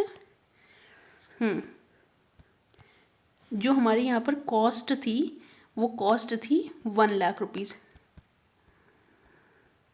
Why it is not working properly? Yes, now the cost is rupees 1 lakh and जो हमारे उसमें डेप्रिसिएशन लग चुका है वो लग चुका है 55,000। तो हमारे कैरिंग अमाउंट कितना बचा है? यहाँ पर हमारा कैरिंग अमाउंट बचा है 45,000 रुपीज़। ओके, हमारा टोटल कैरिंग अमाउंट यहाँ पर बचा है 45,000 रुपीज़। लेकिन यहाँ पर क्या कह रहा है? यहाँ पर ये कह रहा है कि आपके पास जो भी रिवैल्यू होकर अमाउंट आया है वो है 65,000 रुपीज़। जब आपके पास 65,000 है और आपका कैरिंग अमाउंट 45,000 है तो टोटल रिवैल्यूएशन कितने का हुआ है? यहाँ पर 65 और ये 45 के बीच में कितना डिफरेंस आता है? 20K का डिफरेंस आ रहा है। यस, 20K का डिफरेंस आ रहा है।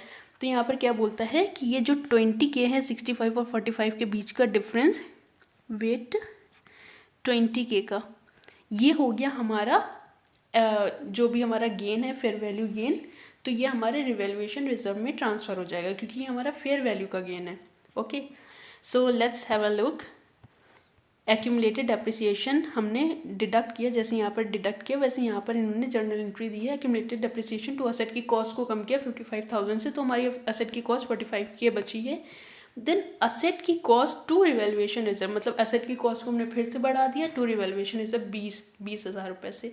ठीक है, 20,000 का ये जो हमारा गेन है ये कहाँ चला गया? ये रिवैल्यूएशन रिजर्व में ट्रांसफ़र कर दिया गया। ये हो गई एक अप्रोच, इसको बोलते हैं एलिमिनेशन अप्रोच। देन दूसरी अप्रोच आती है restatement approach.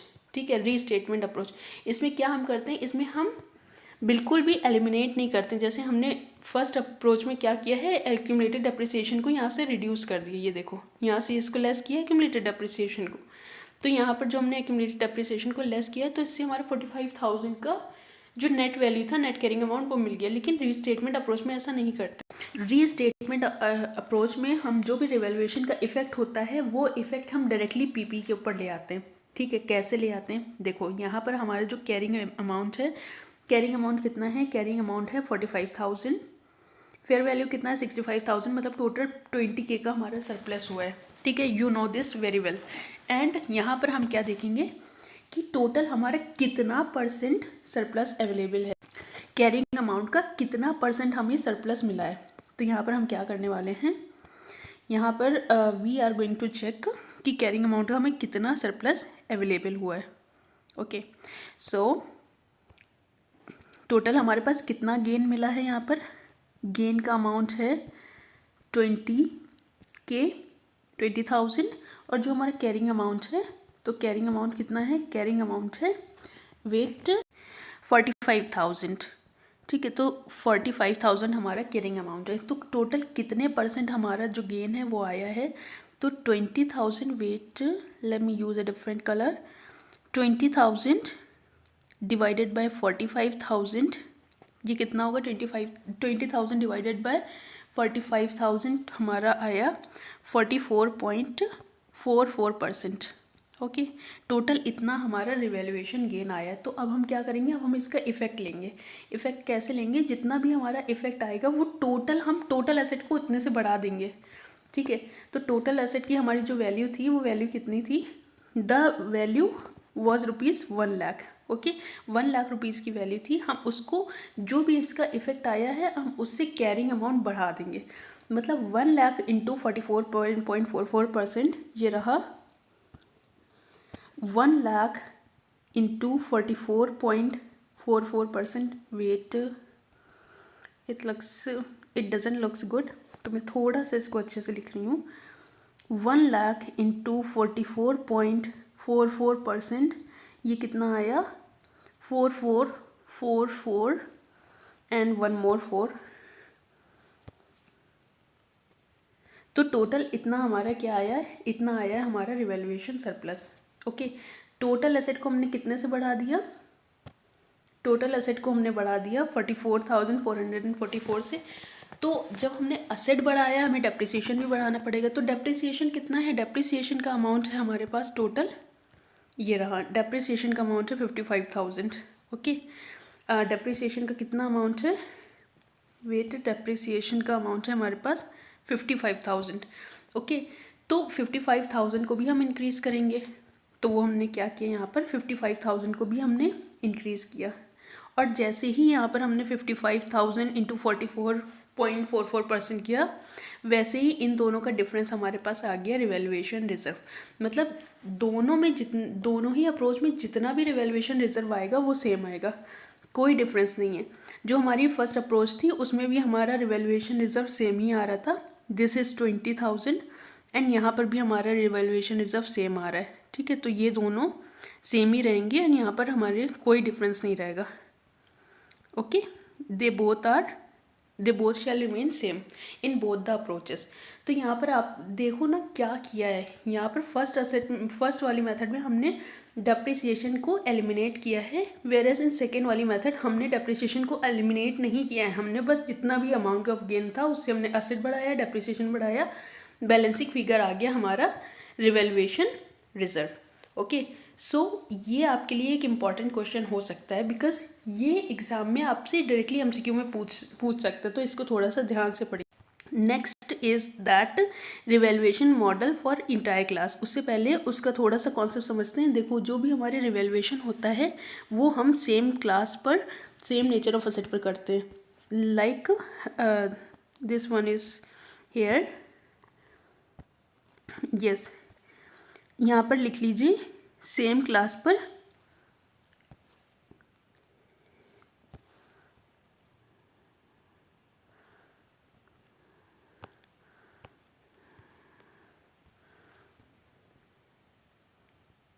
Same class and same nature.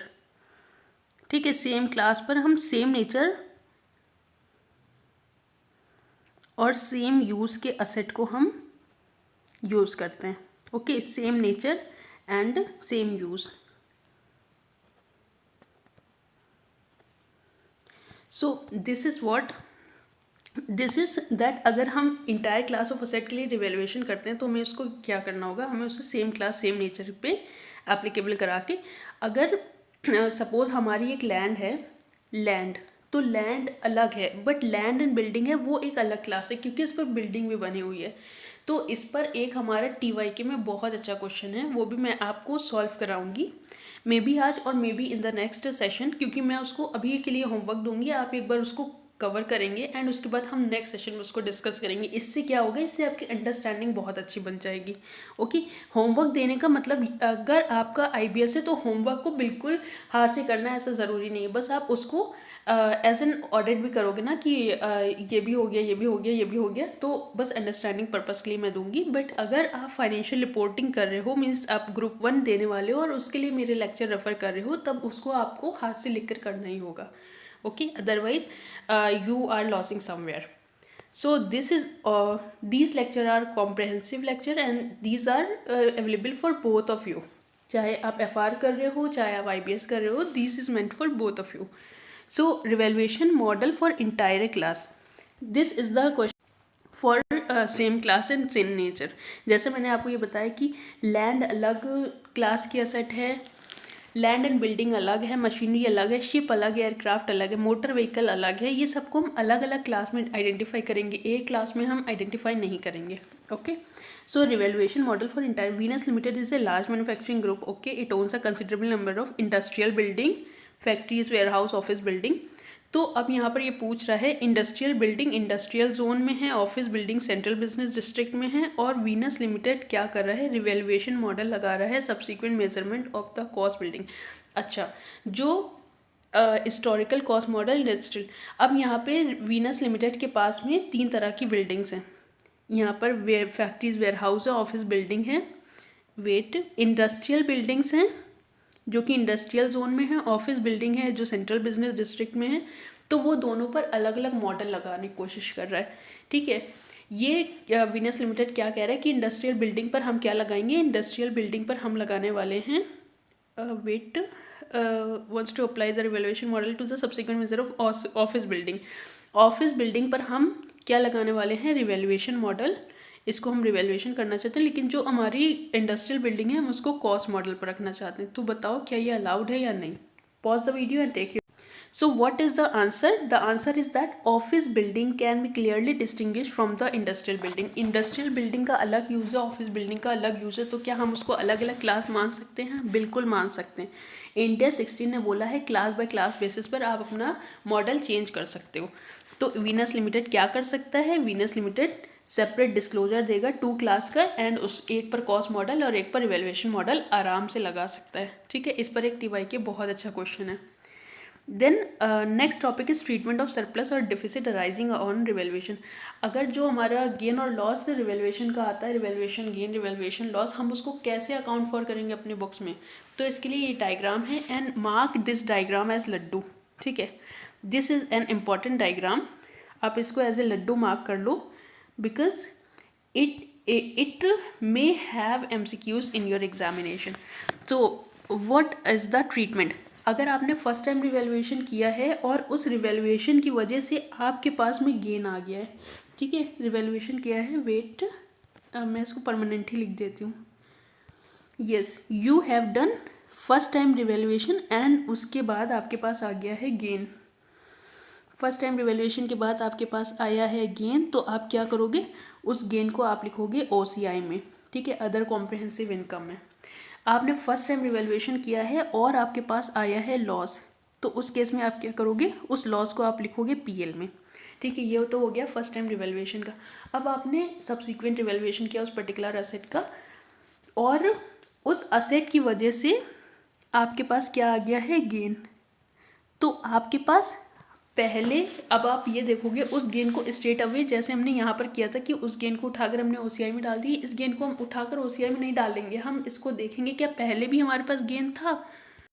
अगर पहले भी हमारे पास गेन था तो if it is yes then हम इसको OCI में डालेंगे, और अगर पहले हमारे पास नहीं, पहले हमारे पास लॉस था, ठीक है, मतलब पहले हमारे पास लॉस हुआ था बट अभी गेन आया है, तो जितना प्रीवियस लॉस है उससे सेट ऑफ करने के बाद, ठीक है, प्रीवियस लॉस से सेट ऑफ करने के बाद जितना एक्सेस होगा उसको हम OCI में लिखेंगे, और अगर उसमें एग्जॉस्ट हो जाता है तो हम उसको अभी भी हम क्या लिखने वाले हैं, अभी भी हम उसे एज ए OCI में कुछ नहीं डालेंगे। सपोज यहाँ पर क्या होता है,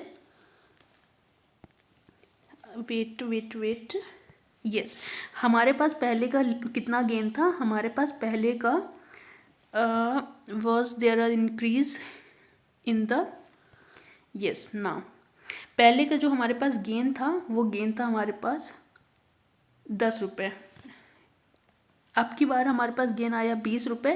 पहले हमारे पास गेन था, हाँ था, तो अब की ये पूरे 20 रुपये हमने ओसीआई में डाल दिए। ठीक है, पहले हमारे पास लॉस था, लॉस कितने का था, 10 रुपये का। तो अभी हम क्या करेंगे, हम 10 रुपये को सेट ऑफ करके 10 रुपये हम ओसीआई में डाल देंगे। ठीक है, ये पूरा क्लियर हो गया। अब दूसरी बात, decrease in the carrying value of the asset. पहले हमारे पास जो कुछ भी था वो भी नहीं पता, बट इस बार हमारे पास क्या हुआ है, इस बार हमारे पास लॉस हुआ है। ठीक है, इसको भी मैं लिख देती हूँ, इस बार हमारे पास लॉस हुआ है। तो यहाँ पर क्या आ गया, हमारे पास लॉस आया है। तो अब हम देखेंगे क्या पहले भी हमारे पास लॉस था। अगर यस पहले भी हमारे पास लॉस था तो हम इस लॉस को पीएल में डालेंगे, नहीं पहले हमारे पास गेन था तो हम अगेन इसको सेट ऑफ करेंगे और जो एक्सेस लॉस होगा उसको हम प्रॉफिट एंड लॉस में ट्रांसफ़र करेंगे। ठीक है, अब एक बार इसको एक बार और से देख लो। अगर हमने इनिशियल रिकॉग्निशन किया है, ओके, ट्रीटमेंट ऑफ गेन और लॉस, फर्स्ट टाइम रिवैल्यूएशन हो रहा है, पहले भी गेन था इस बार भी, पहले मींस फर्स्ट टाइम रिवैल्यूएशन हो रहा है और हमें गेन हुआ है तो ओसीआई में, अगर फर्स्ट टाइम रिवैल्यूएशन हो रहा है लॉस हो रहा है तो पीएल में। अब दोबारा से रिवैल्यूएशन हुआ, ठीक है, दोबारा से रिवैल्यूएशन हुआ, हमारे पास गेन आया, पहले भी गेन था तो इसको ओसीआई में, हमारे पास अभी गेन आया बट पहले लॉस था तो हम इसको सेट ऑफ करके जो एक्सेस हमारे पास प्रॉफिट है उसको ओसीआई में लिखेंगे।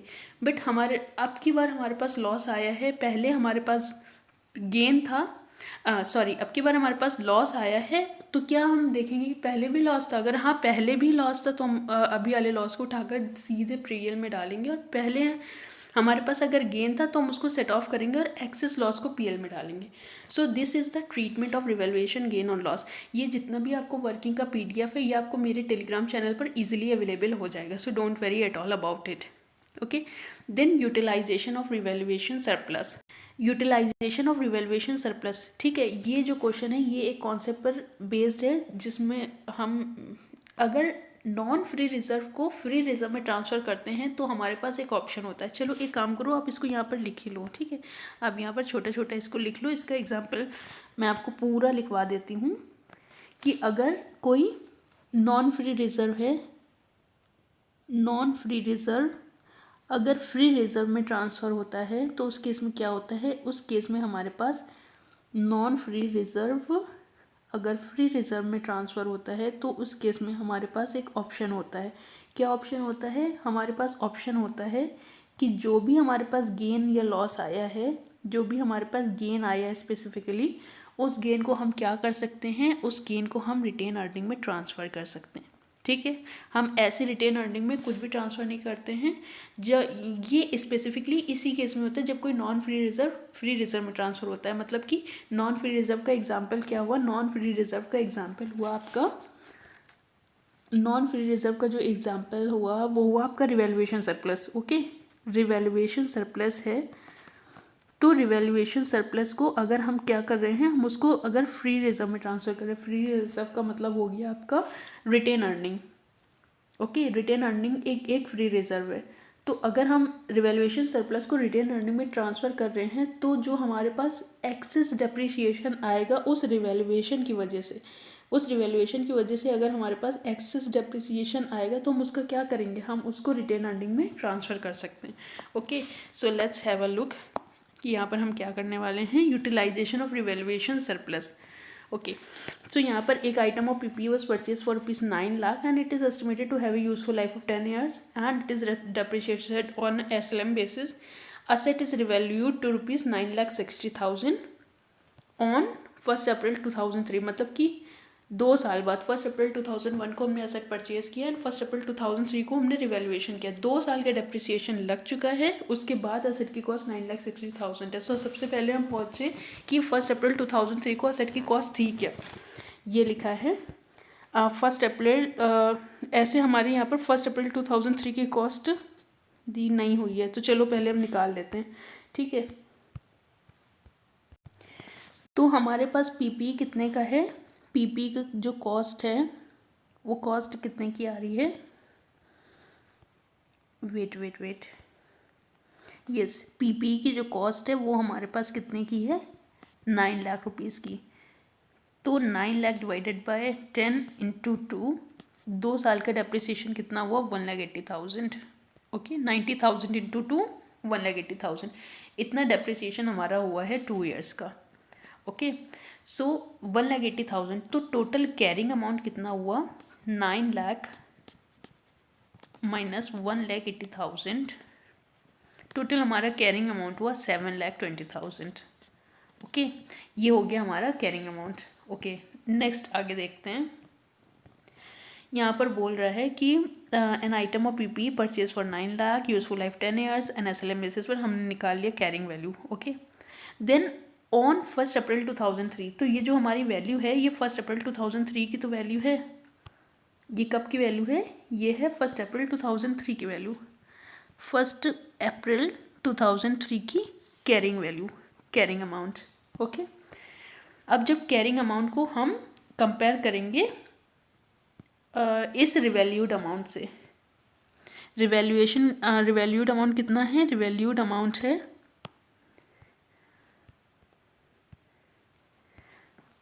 रिवैल्यूड अमाउंट है 9,60,000 वेट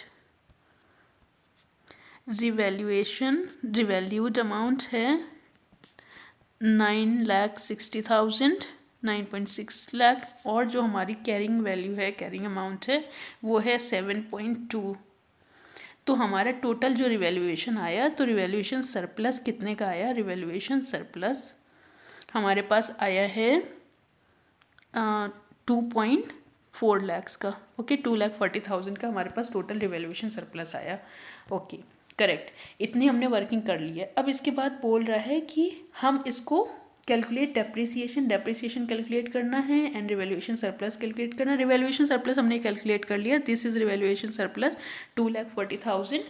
अब हमें डेप्रिसिएशन कैलकुलेट करना मीन्स एडिशनल डेप्रिसिएशन और हमारे पास जो हमारे पास कॉन्सेप्ट है वो कॉन्सेप्ट क्या कहता है कि अगर नॉन फ्री रिजर्व से आप फ्री रिजर्व में ट्रांसफ़र कर रहे हो मतलब रिवैल्यूएशन सरप्लस से आप रिटेन अर्निंग में ट्रांसफ़र कर रहे हो तो हमारे पास ऑप्शन है कि हम वो जो गेन का अमाउंट बोलें या फिर हम उसको और ज़्यादा अगर स्पेसिफिक लैंग्वेज में बोलें तो वो हो गया हमारा एडिशनल डेप्रिसिएशन।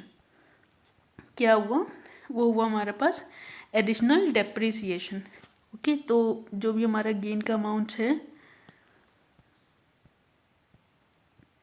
एडिशनल डेप्रिसिएशन उतने एडिशनल डेप्रिसिएशन को उस गेन के अमाउंट से हमें एडिशनल डेप्रिसिएशन को हम रिटेन अर्निंग में ट्रांसफ़र कर सकते हैं। ओके एडिशनल डेप्रिसिएशन जितने अमाउंट को हम रिटेन अर्निंग में ट्रांसफ़र कर सकते हैं। तो यहाँ पर हमारे कितना आया अमाउंट 2.4। क्या हम पूरा 2.4 लाख ट्रांसफ़र कर सकते हैं नहीं हम पूरा 2.4 लाख ट्रांसफ़र नहीं कर सकते। हम कितना ट्रांसफ़र कर सकते हैं जितना एडिशनल डेप्रिसिएशन का अमाउंट है। ओके तो एडिशनल डेप्रिसिएशन का अमाउंट कैलकुलेट कर लेते हैं। एडिशनल डेप्रिसिएशन का अमाउंट अगर यहाँ पर आया 9,60,000 ये देखो कैलकुलेट किया एडिशनल डेप्रिसिएशन का अमाउंट टोटल वैल्यू कितना रिवैल्यूड अमाउंट है 9,60,000 8 साल के लिए तो पर एनम का डेप्रिसिएशन 1,20,000 हुआ। अगर रिवैल्यूएशन ना होता तो हमारे पास कितना डेप्रिसिएशन पर एनम आ रहा था हमारे पास आ रहा था 90,000 का। ठीक है 9 लाख डिवाइडेड बाय 10 ईयर्स तो हमारे पास 90,000 का पर एनम डेप्रिसिएशन आ रहा था। इसका मतलब एडिशनल डेप्रिसिएशन हुआ हमारा 30,000 रुपीज़। तो हमारी एडिशनल डेप्रिसिएशन का अमाउंट आ गया। अब हम इस एडिशनल डेप्रिसिएशन को अप टू द एक्स इस गेन को मतलब जो हमारा गेन आया है 2.4 इसको up to the amount of additional depreciation retain earning में ट्रांसफ़र कर सकते हैं। ठीक है तो मतलब हम टोटल 2.4 लाख के गेन से 30,000 ही हम ट्रांसफ़र कर सकते हैं। तो यहाँ पर एंट्री मार दी revaluation surplus to retain earning transfer कर दिया 30,000 रुपीज़। ओके ये देखो यहाँ पर transfer to retain earning 30,000 and ये हमारा अभी भी नॉन फ्री रिजर्व में पड़ा है मतलब ये हमारा अभी भी रिवैल्यूएशन सरप्लस में अवेलेबल रहेगा 2,10,000 रुपये। सो दिस इज़ द कॉन्सेप्ट जिसका यहाँ पर इंस्टीट्यूट ने कॉन्सेप्ट डिस्कस नहीं किया और डायरेक्टली क्वेश्चन दे दिया तो मैंने इसका आपको कॉन्सेप्ट डिस्कशन कर लिया। Okay next point is depreciation सबको पता है that it is an amount that is should be allocated on A systematic basis over the useful life of the asset. तो वो डेप्रिसिएशन होता है वेयर एंड टेयर की वजह से होता है ऑब्सोलेंस की वजह से होता है। रेसिडुअल वैल्यू क्या होती है द कबाड़ वैल्यू मतलब कि पूरी एसेट को यूज़ करने के बाद जो कुछ भी रेसिडुअल बचेगा उसकी वैल्यू क्या है तो उसको हम बोलते हैं रेसिडुअल वैल्यू। देखो यहाँ पर लिखा है residual value in useful life should be reviewed at least each financial year and. इसको भी आप याद रखना ठीक है इसको भी लड्डू मार्क कर लो that you must what you must reviewed it at least annually. Okay. Then revision of useful life, बहुत ही चलता हुआ क्वेश्चन है, बहुत ही मीन्स कह सकते हैं इजी लेवल का क्वेश्चन है. ठीक है. यहाँ पर बोला 10,000 का हमने एक असेट खरीदा है, 10 साल की यूजफुल लाइफ है, रेसिडुअल वैल्यू 2,000 रुपये है, और 2 साल के बाद हमने उसकी वैल्यू यूजफुल लाइफ को चेंज कर दिया. ठीक है. ये सब तो हम 12 में करते हुए आ रहे हैं. 10,000 की वैल्यू है, एक्यूमुलेटेड डेप्रिसिएशन 800 हुआ, बिकॉज हमने कितना, ये जो 2,000 रुपये का था हमारा रेसिडुअल वैल्यू वो लेस कर दिया. होता है ना amount cost minus residual value divided by life of asset. तो यहाँ पर 10K minus 2K divided by कितनी, 10 साल की वैल्यू थी, तो 800 रुपीज़ हमारा क्या आ गया, 800 रुपीज़ हमारा आ गया एक्यूमुलेटेड डेप्रिसिएशन. ओके. तो कैरिंग वैल्यू है 9,200, चार्जेस ये डेप्रिसिएशन आ चुका है. एंड देन यहाँ पर कॉस्ट 2 साल के डेप्रिसिएशन, 1 साल का हुआ डेप्रिसिएशन 800, 2 साल के डेप्रिसिएशन 1,600 रुपये, मतलब 1,600 रुपये, और कैरिंग वैल्यू हो गया 8,400, मतलब 8,400 रुपीज़ की हमारी कैरिंग वैल्यू थी जब हमारी यूज़फुल लाइफ चेंज हुई होना कुछ शुरू हुई. तो हमारी थर्ड ईयर में यूज़फुल लाइफ को 4 साल कर दिया गया. तो 8,400 माइनस 2,000 डिवाइडेड बाय 4, मतलब अब पहले हमारा 800 रुपये पर एनम का डेप्रिसिएशन लग रहा था, अब 1,600 रुपये पर एनम का डेप्रिसिएशन लगेगा. तो 2 साल का डेप्रिसिएशन कितना हुआ, 3,200 रुपये. तो हमारी कैरिंग वैल्यू क्या हुई, हमारी कैरिंग वैल्यू अकॉर्डिंगली कम हो गई, 6,800 rupees. That's it. Next concept देखते हैं, कमेंसमेंट ऑफ डेप्रिसिएशन. ठीक है. यहाँ पर कमेंसमेंट, जब हमारा डेप्रिसिएशन बिगिन कब होता है, the depreciation begins when the asset is available for use. When the asset is available for use. Okay. तो तब हमारा डेप्रिसिएशन कमेंस हो जाता है. ससेशन मतलब डेप्रिसिएशन कब, डेप्रिसिएशन लगाना हम कब बंद करते हैं, जब असेट या तो इंडेस 105 में चला गया है. इंडेस 105 में जाने का मतलब है कि हमने उसको हेल्ड फॉर सेल कर लिया है, या फिर पूरा असेट हमने डी रिकॉग्नाइज कर दिया है, सोल्ड हो गया है.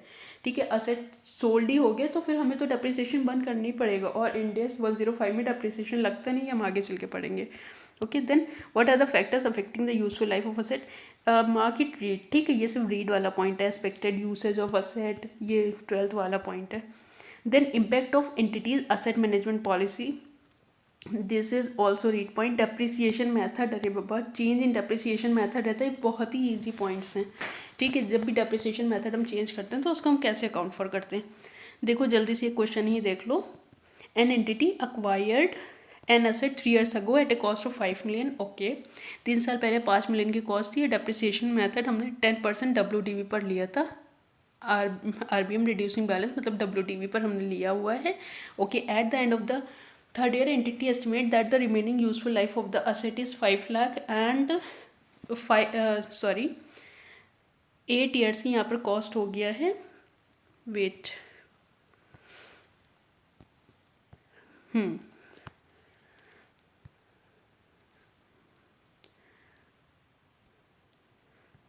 सो यहाँ पर हमने जो असेट लिया है वो 3 साल पहले लिया है, 5 million का लिया है, और 10% WDV से हम उस पर वो चार्ज करते थे डेप्रिसिएशन.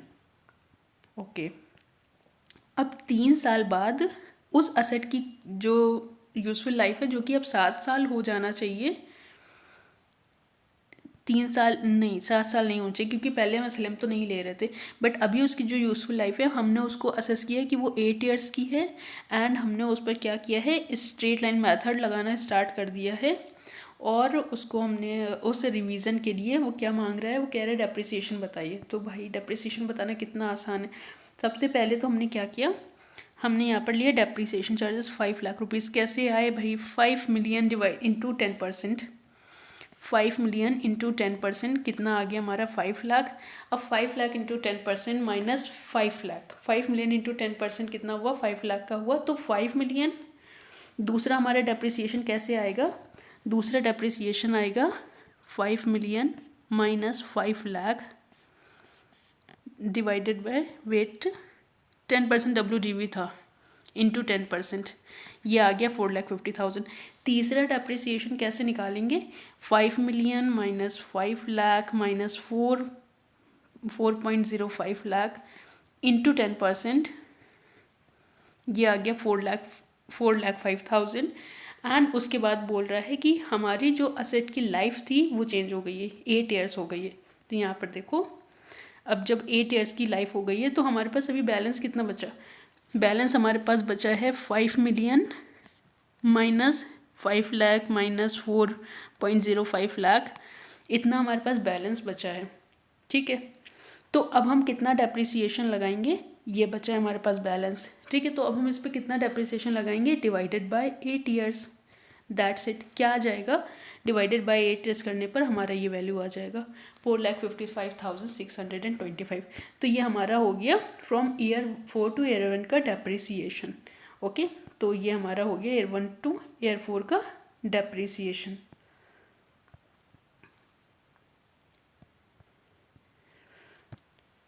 देन नेक्स्ट क्वेश्चन देखते हैं।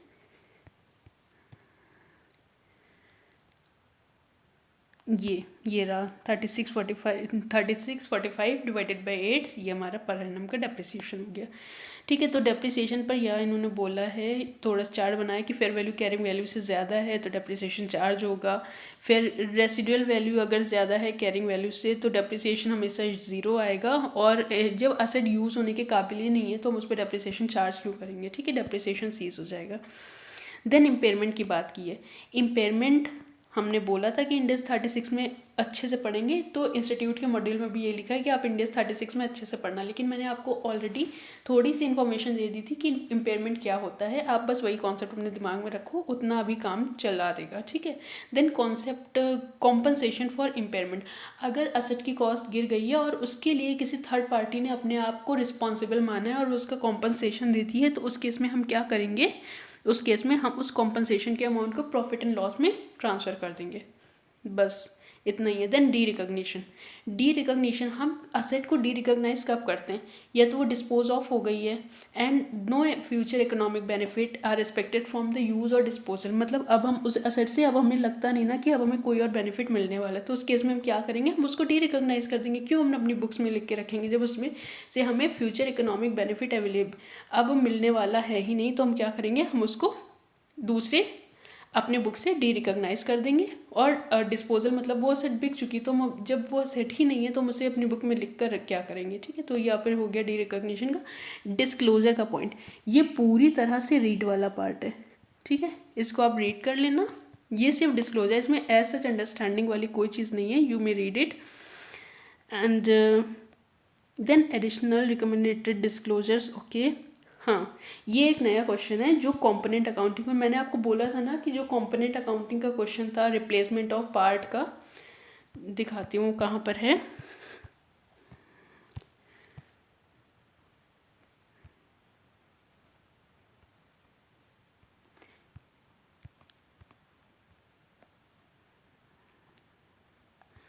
ये रहा, रिप्लेसमेंट एट रेगुलर इंटरवल्स। ठीक है, तो जब भी हम कोई एसेट के पार्ट को रिप्लेस करते हैं तो उसका ट्रीटमेंट क्या करते हैं, इसके लिए वो एग्जांपल दिया है। वो एग्जांपल कहाँ, it's on page number 5.75 and यहाँ पर इलस्ट्रेशन नंबर 8 है। यहाँ पर बोल रहे हैं MS limited has acquired a heavy machine eight a cost of ₹1 crore. Okay, the estimated useful life is 10 years. At the end of 6th year, one of the major component require replacement. ठीक है, major component को replacement की ज़रूरत है। तो मैंने आपको जब कंपोनेंट अकाउंटिंग में वो मेजर ओवरहॉल वाला बताया था, तो मैंने कहा था यहाँ पर एक इनहेरेंट अजम्पशन होती कि जो भी कंपोनेंट है वो डे 1 पर असेट की कॉस्ट में इंक्लूडेड है। ओके, मतलब ये 1 करोड़ रुपीज़ की कॉस्ट में ये जो मेजर कंपोनेंट है ये इंक्लूडेड है ऑन डे 1। ठीक है, as further maintenance is uneconomical, तो remainder of the machine is perfect and expected to last for the next 4 years। मतलब सिर्फ एक कंपोनेंट को हम रिप्लेस करेंगे, बाकी की मशीन बिल्कुल सही है और 4 साल और चलेगी। ठीक है, पहले हमने 10 साल बोला था, 6 साल हो गए, 4 साल और चलेगी, दैट्स इट। और जो न्यू टर्बाइन है वो 45 लाख का है और डिस्काउंट रेट क्या है, 5% है। तो यहाँ पर बोल रहा है कि 5% की डिस्काउंट रेट है। Analyze whether the cost of new turbine can be recognise.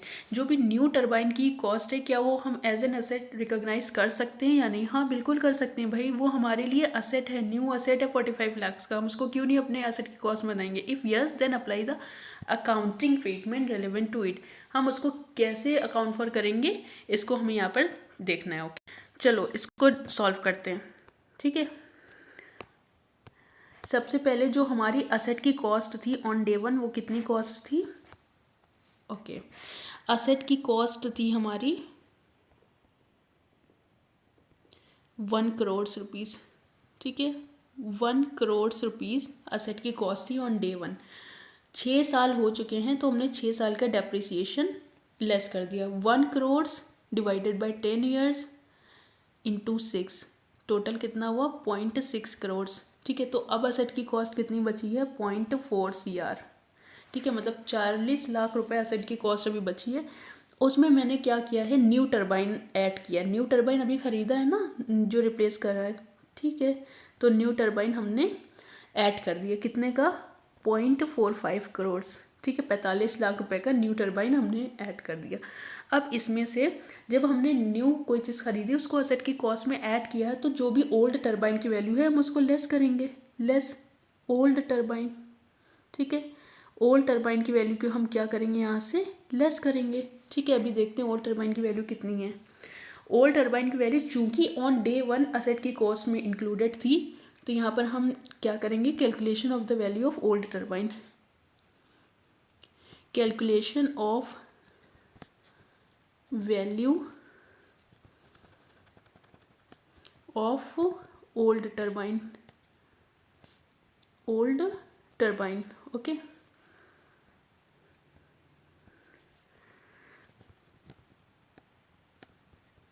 Old turbine की वैल्यू को हम क्या करेंगे? ओल्ड टरबाइन की रिवैल्यूएशन करेंगे, ओके।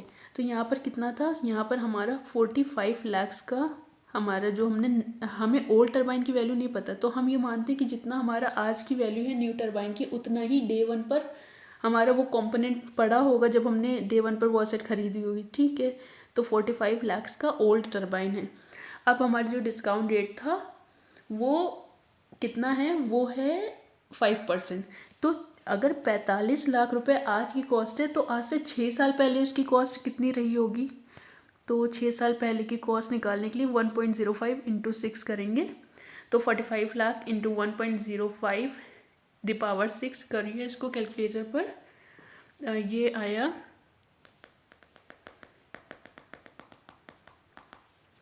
ओके, ये आया 335796,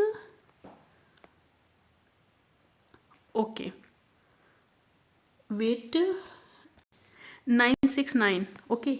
ये हमारी आई है ओल्ड टरबाइन की वैल्यू। अब इसमें जब हमने मीन्स डे 1 पर जो हमने 45 लाख रुपए का टरबाइन आज हम रिप्लेस कर रहे हैं, डे 1 पर जब वो हमारी 1 करोड़ की कॉस्ट में इंक्लूडेड होगा, वो कितने रुपए का होगा? वो होगा 33,57,969 रुपीज़ का। उसमें से हम 6 साल उसको हम यूज़ कर चुके हैं, तो 6 साल का डेप्रिसिएशन लेस करते हैं।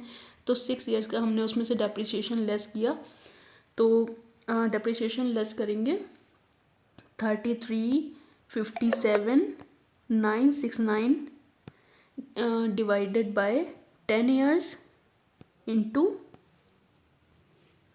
6। तो यहाँ पर टोटल डेप्रिसिएशन कितना आया है? टोटल डेप्रिसिएशन आएगा 2014782, ठीक है। तो उस टोटल टरबाइन की वैल्यू क्या आई? 1343187, ठीक है। आज एज ऑन टुडे, मतलब eight the end of 6th year, उस ओल्ड टरबाइन की क्या वैल्यू? 1343187, ठीक है। अब उस ओल्ड टरबाइन की वैल्यू को यहाँ पर हम इंक्लूड कर देंगे। यहाँ पर हम इंक्लूड करते हैं, यहाँ पर तो मैंने करोड्स में लिखा हुआ है, ओके, नो इशू। 0.1343187 जो इसकी वैल्यू आई थी। तो अब इसके बाद जो हमारी कैरिंग वैल्यू बची है टोटल असेट की, टोटल टरबाइन की carrying value eight the end of year 6 कितनी बची है? इसको लेस करो, इसको लेस कर दो, एंड 0.4 लाख मतलब 40 लाख प्लस 45 लाख माइनस 1343187, कितना आया अमाउंट आएगा 7156813। Okay, this will be the final amount. Okay, let's check the answer given in the module. ये टोटल आपको आंसर आया। तो यहाँ पर इन्होंने थोड़ा सा, मैंने इसको as a practical question solve करा दिया है, बट यहाँ पर इंस्टीट्यूट में क्या किया, इन्होंने पूरा थ्योरेटिकल इसको लिख दिया है। ओके, नो इशू, आप इसको पढ़ लेना एक बार, सेम ही है। एंड यहाँ पर देखिए, वहाँ यहाँ पर हमारी कितनी वैल्यू आ रही है, यहाँ पर हमारी वैल्यू आ रही है 7156813 एंड कुछ राउंड ऑफ की वजह से इनकी आ रही 7156840 हमारी आ रही 7156813, क्योंकि हमने कोई भी राउंडिंग ऑफ नहीं की है और इन्होंने यहाँ पर राउंडिंग ऑफ कर दी है। ठीक है, तो ऑलमोस्ट सेम ही आंसर आ रहा है, नो वरी इन इट। ठीक है, then another question, illustration number 9, यहाँ पर बोल रहा है compute the cost of the asset to be recognise. Computation of cost की बात कर रहे हैं, list price computation of cost का पार्ट बनेगा। हमेशा जो प्राइस होता है means the price, purchase price of the machine, वो हमारी कॉस्ट बनती है। इंपोर्ट ड्यूटी ऐड होगी, डिलीवरी फीस ऐड होगी, इलेक्ट्रिसिटी इंस्टॉलेशन कॉस्ट भी डायरेक्टली एट्रीब्यूटेबल है, हम उसको ऐड करेंगे। प्री प्रोडक्शन टेस्टिंग भी हमारे लिए डायरेक्टली एट्रीब्यूटेबल है, हम उसको भी ऐड करेंगे। लेकिन 5 year maintenance contract with the vendor हम इसको ऐड नहीं करेंगे। क्यों ऐड नहीं करेंगे? क्योंकि आपको वो डेफर्ड पेमेंट क्रेडिट वाला अभी क्वेश्चन हमने किया जो 333 वाला क्वेश्चन था। मीन्स जो हमारी 33,33,333 की 3 इंस्टॉलमेंट थी, तो वो हमें क्या करना है, वो हमें यहाँ पर हमने उसका इंटरेस्ट बिल्कुल भी डिसअलाउ कर दिया था। तो सेम गोज विद इट, यहाँ पे भी जो इंटरेस्ट पार्ट है 5 ईयर का maintenance contract with the vendor, और ये जो हमने इंटरेस्ट पे किया है हमें उसका कोई भी इफेक्ट नहीं लेना है। ठीक है, तो यहाँ पर देख लीजिए आंसर सारा कुछ ऐड किया है। और यहाँ पर क्या दिया है, यह इन एडिशन टू अबव एक 10% का ट्रेड डिस्काउंट भी है इनिशियल लिस्ट प्राइस पर, एंड सेटलमेंट डिस्काउंट 5% का है if the payment was made with in 1 month. तो ये हम जो सेटलमेंट सेकेंडरी डिस्काउंट है इसको हम कंसिडर नहीं करेंगे, बस 10% का इनिशियल डिस्काउंट ही हम कॉस्ट से लेस करेंगे। ओके, सो ये कॉस्ट से मैंने 10% का डिस्काउंट लेस किया, 80 lakh minus 8 lakh 72 lakh, import duty 5 lakh, delivery fees 1 lakh, installation 10 lakh and pre production testing 92 lakh की टोटल कॉस्ट हो गई। ओके, यहाँ पर देखो लिखा है सेकेंडरी डिस्काउंट है जो additional settlement discount that is to be shown as other income in the profit and loss account. Okay, then next question, illustration number 10। ये एक थोड़ा सा अच्छा, थोड़ा बड़ा क्वेश्चन है, इसको भी हमने पूरी तरह से कॉन्सेप्ट सारा कवर कर लिया है। Just we what need to do, just we have to go through this illustration once. So let's have a look. The purchase price of the land will be included, stamp duty and legal fees included, architecture fees included, site preparation included, material included, direct labor included, general overhead not included. Okay, इतना complete है। उसके बाद other relevant information पढ़ते हैं। Material 1 lakh का spoiled हो गया है and waste हो गया है, and a further 1.5 is spent on account of faulty design work. तो यहाँ पर हमने कितना मटीरियल बर्बाद किया है, 2.5 लाख का। तो 10 लाख में से 2.5 लाख का मटेरियल हमने लेस किया, हमारे पास टोटल कितना बचा, 7.5 लाख का material. Okay, then as a result of the problem work on the building has stop for 2 weeks and it is estimated 22,000 का हमारा लेबर कॉस्ट भी बर्बाद हुआ है। तो 22,000 का हमारा लेबर कॉस्ट भी यहाँ पे बर्बाद हुआ, तो हमारे पास नेट लेबर कॉस्ट कितना बचा, 22 माइनस किया तो 78। ओके, 3.78 लाख का हमारा लेबर कॉस्ट लगेगा जो कि कैपिटलाइज होगा। देन उसके बाद क्या है, building completed on 1 January. Okay, bought to use हुआ है 1 अप्रैल को। X limited has taken a loan of 40,000 जिसके लिए कुछ बोरिंग कॉस्ट भी लगी है, तो बोरिंग कॉस्ट को हम कैपिटलाइज नहीं करेंगे since the it is for the construction of the building and substantial period of assume that the entity did not consider the construction period as substantial period of time as per Ind-AS 23। इसलिए हम borrowing cost को capitalise नहीं कर रहे हैं क्योंकि Ind-AS 23 ने उसको मना किया है। ठीक है, जब हम Ind-AS 23 पढ़ेंगे तब ये आपको और भी क्लियर होगा, because the borrowing cost is not for a substantial period of time. जब तक सब्सटैंशियल पीरियड ऑफ टाइम के लिए नहीं होता तब तक हम उसे कभी भी कैपिटलाइज नहीं करते हैं। So this is what is written over here. तो let's see the answer. Purchase price, stamp duty, architect fees, site preparation. Material से हमने 2.5 लाख रुपए कम कर दिया 750, डायरेक्ट मटेरियल से 22 कम कर दिया 378। ओके, तो इतना अमाउंट हम टोटल कैपिटलाइज कर देंगे। That's all about this answer. Let's move to another question.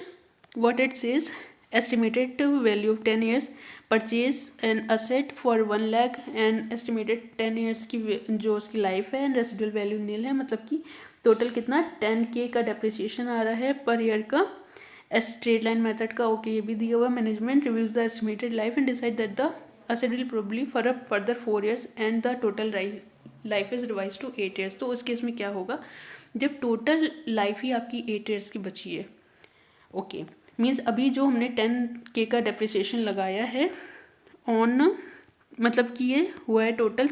तो यहाँ पर जब 4 साल यूज़ हो चुका है हमारा असेट, मतलब कि 1 जनवरी 2001 को 2000 को हमने लिया था एंड 1 जनवरी 2004 को बोल रहा है कि अब उसकी value total value total life 8 years की हो गई, मतलब कि सिर्फ 4 साल के लिए और यूज़ होगा। जबकि अगर हमने 10 साल की लाइफ थी, हमने 4 साल यूज़ किया तो उसकी 6 साल की लाइफ अभी बची, लेकिन ये बोला 6 साल हम उसे यूज़ नहीं कर पाएंगे, हम उसे सिर्फ और सिर्फ 4 years के लिए यूज़ कर पाएंगे। तो उस केस में हमारा क्या होगा, हमारा डेप्रिसिएशन अकॉर्डिंगली चेंज हो जाएगा। पहला क्या था, पहले था हमारा 1 लाख का 1 लाख की वैल्यू थी और 4 साल का डेप्रिसिएशन हुआ हमारा 40K, जिसमें से हमारी वैल्यू बची 60K की। ठीक है, अब 60K की जो हमारी वैल्यू बची है उसको 4 साल के लिए जब हम और यूज़ कर पाएंगे तो 60K डिवाइडेड बाय 4 years, तो मतलब कि 15,000 रुपये का हमारा पर एनम का डेप्रिसिएशन आ जाएगा फॉर नेक्स्ट 4 years। ओके, बस दैट्स इट, इतना ही था ये क्वेश्चन। आप चाहना तो यहाँ पर पढ़ लेना, इससे ज़्यादा इसमें कुछ नहीं। Then illustration number 12, it is a laddoo question. ठीक है, बहुत प्यारा अच्छा क्वेश्चन है और आपको इसमें कॉम्पोनेंट अकाउंटिंग का जो भी हमने जो भी कॉम्पोनेंट अकाउंटिंग पढ़ी है उसका पूरा एक्सप्लेनेशन आपको इसमें मिल जाएगा। ओके, सो मैं चाहूँगी कि आप एक बार ये क्वेश्चन खुद से ट्राई करो, ये बहुत अच्छा क्वेश्चन है, और अगर नहीं कर पाते हो then we'll again do this question in the next practice sessions. Okay, and उसके बाद ये क्वेश्चन कंप्लीट करने के बाद इलस्ट्रेशन नंबर 13, ये हमारा ये अपेंडिक्स दिया, अपेंडिक्स A टू इंडिया 16 उसका क्वेश्चन है। तो let's see the appendix A। अभी तक मैंने आपको होमवर्क में क्या दिया है, होमवर्क में मैंने आपको सिर्फ और सिर्फ क्या दिया है, इलस्ट्रेशन नंबर 12 दिया है, ये आपको करना है। एंड देन अपेंडिक्स A की बात करते हैं। तो अपेंडिक्स A क्या कहता है, it talks about the changes in existing decommissioning restoration and similar liability, मतलब कि जो भी decommissioning and restoration other liabilities and उसकी ऑब्लिगेशन है उसके ऊपर ये अपेंडिक्स से बात करता है। And accordingly what we have to do while there is a change in the estimation of decommissioning cost. तो इसके लिए यहाँ पर आप छोटा छोटा सा लिख लो, what we have to do space, yes this is space. तो यहाँ पर आप छोटा छोटा सा लिख लो कि इसमें हम क्या करते हैं। When there is a change in the drawl decommissioning and restoration and other liability में कोई भी चेंजेस होता है तो उसको हम कैसे अकाउंट फॉर करते हैं। तो first there is a cost model, अगर हम कॉस्ट मॉडल पर उसको इवेलुएट कर रहे हैं तो हम क्या करेंगे, एंड देन अगर हम उसको रिवेल्युएशन मॉडल पर अगर हम असेट रख रहे हैं तो उस केस में हम चेंजेस का क्या करेंगे।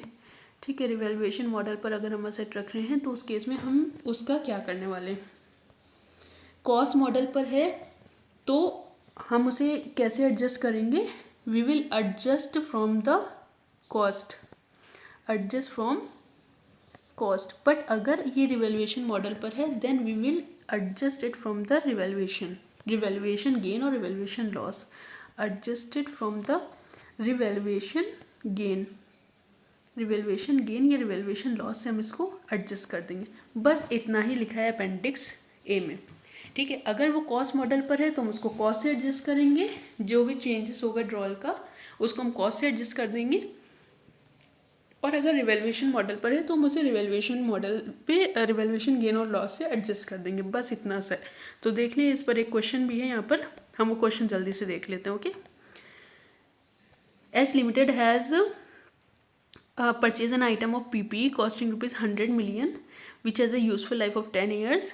ठीक है, मतलब कि 10 millions का डेप्रिसिएशन है, कॉन्ट्रेक्चुअल डिकमिशनिंग भी है 5 millions की, that is to be incurred at the end of 10 year।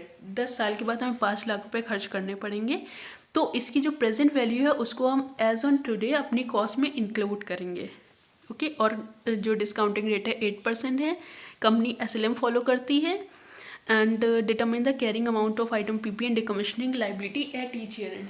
कुछ नहीं करना आपको, सिर्फ जो अमाउंट है PPE का अमाउंट कितना होगा 10 million प्लस ये 5 million का present value at the rate of 8% पे हम जो 5 मिलियन को पुल करेंगे उसका जो भी प्रेजेंट वैल्यू आएगा उसको हम इसमें इंक्लूड करके यहाँ पर इसकी जो कॉस्ट ऑफ पीपीई बना देंगे एंड उसके बाद में हम उसको at each year end depreciate करते चलेंगे और जो डिकमिशनिंग लाइबिलिटी है उसको हम as a percentage of interest उसको इंक्रीज करते चलेंगे। बस इतना करना है, ठीक है। अभी मैं दिखाती हूँ इसको कैसे किया गया। Then at the end of 4th year entity का कुछ चेंजेस हुआ। Expect that the estimated cash flow on account of the decommissioning to be incurred at the end of the useful life of the asset will be 8 million.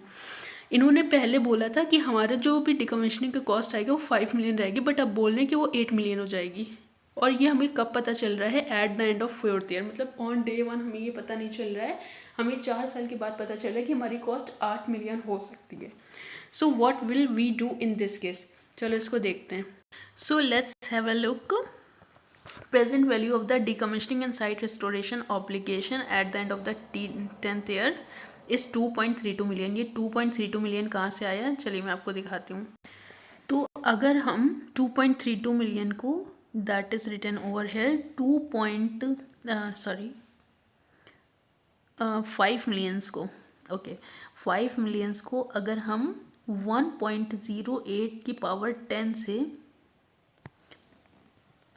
Divide करेंगे तो हमारा 2.32 million आ जाएगा as written over here 2.32 million. Okay, ये 2.32 million दिया है। हमने क्या किया है? We have divided the 5 millions by 10 times. 1.08 को हमने 10 टाइम्स डिवाइड किया है, तो ये हमारा कितना आ गया है? ये हमारा आ गया है 2.32। ठीक है, यहाँ पर इन्होंने राउंड ऑफ कर लिया 2.32 मिलियन। ठीक है, मैंने आपको दिखा दिया लाइव कैलकुलेटर पर कि इसको कैसे कैलकुलेट करना है। आप भी ऐसे कैलकुलेट कर सकते हो। ओके, सो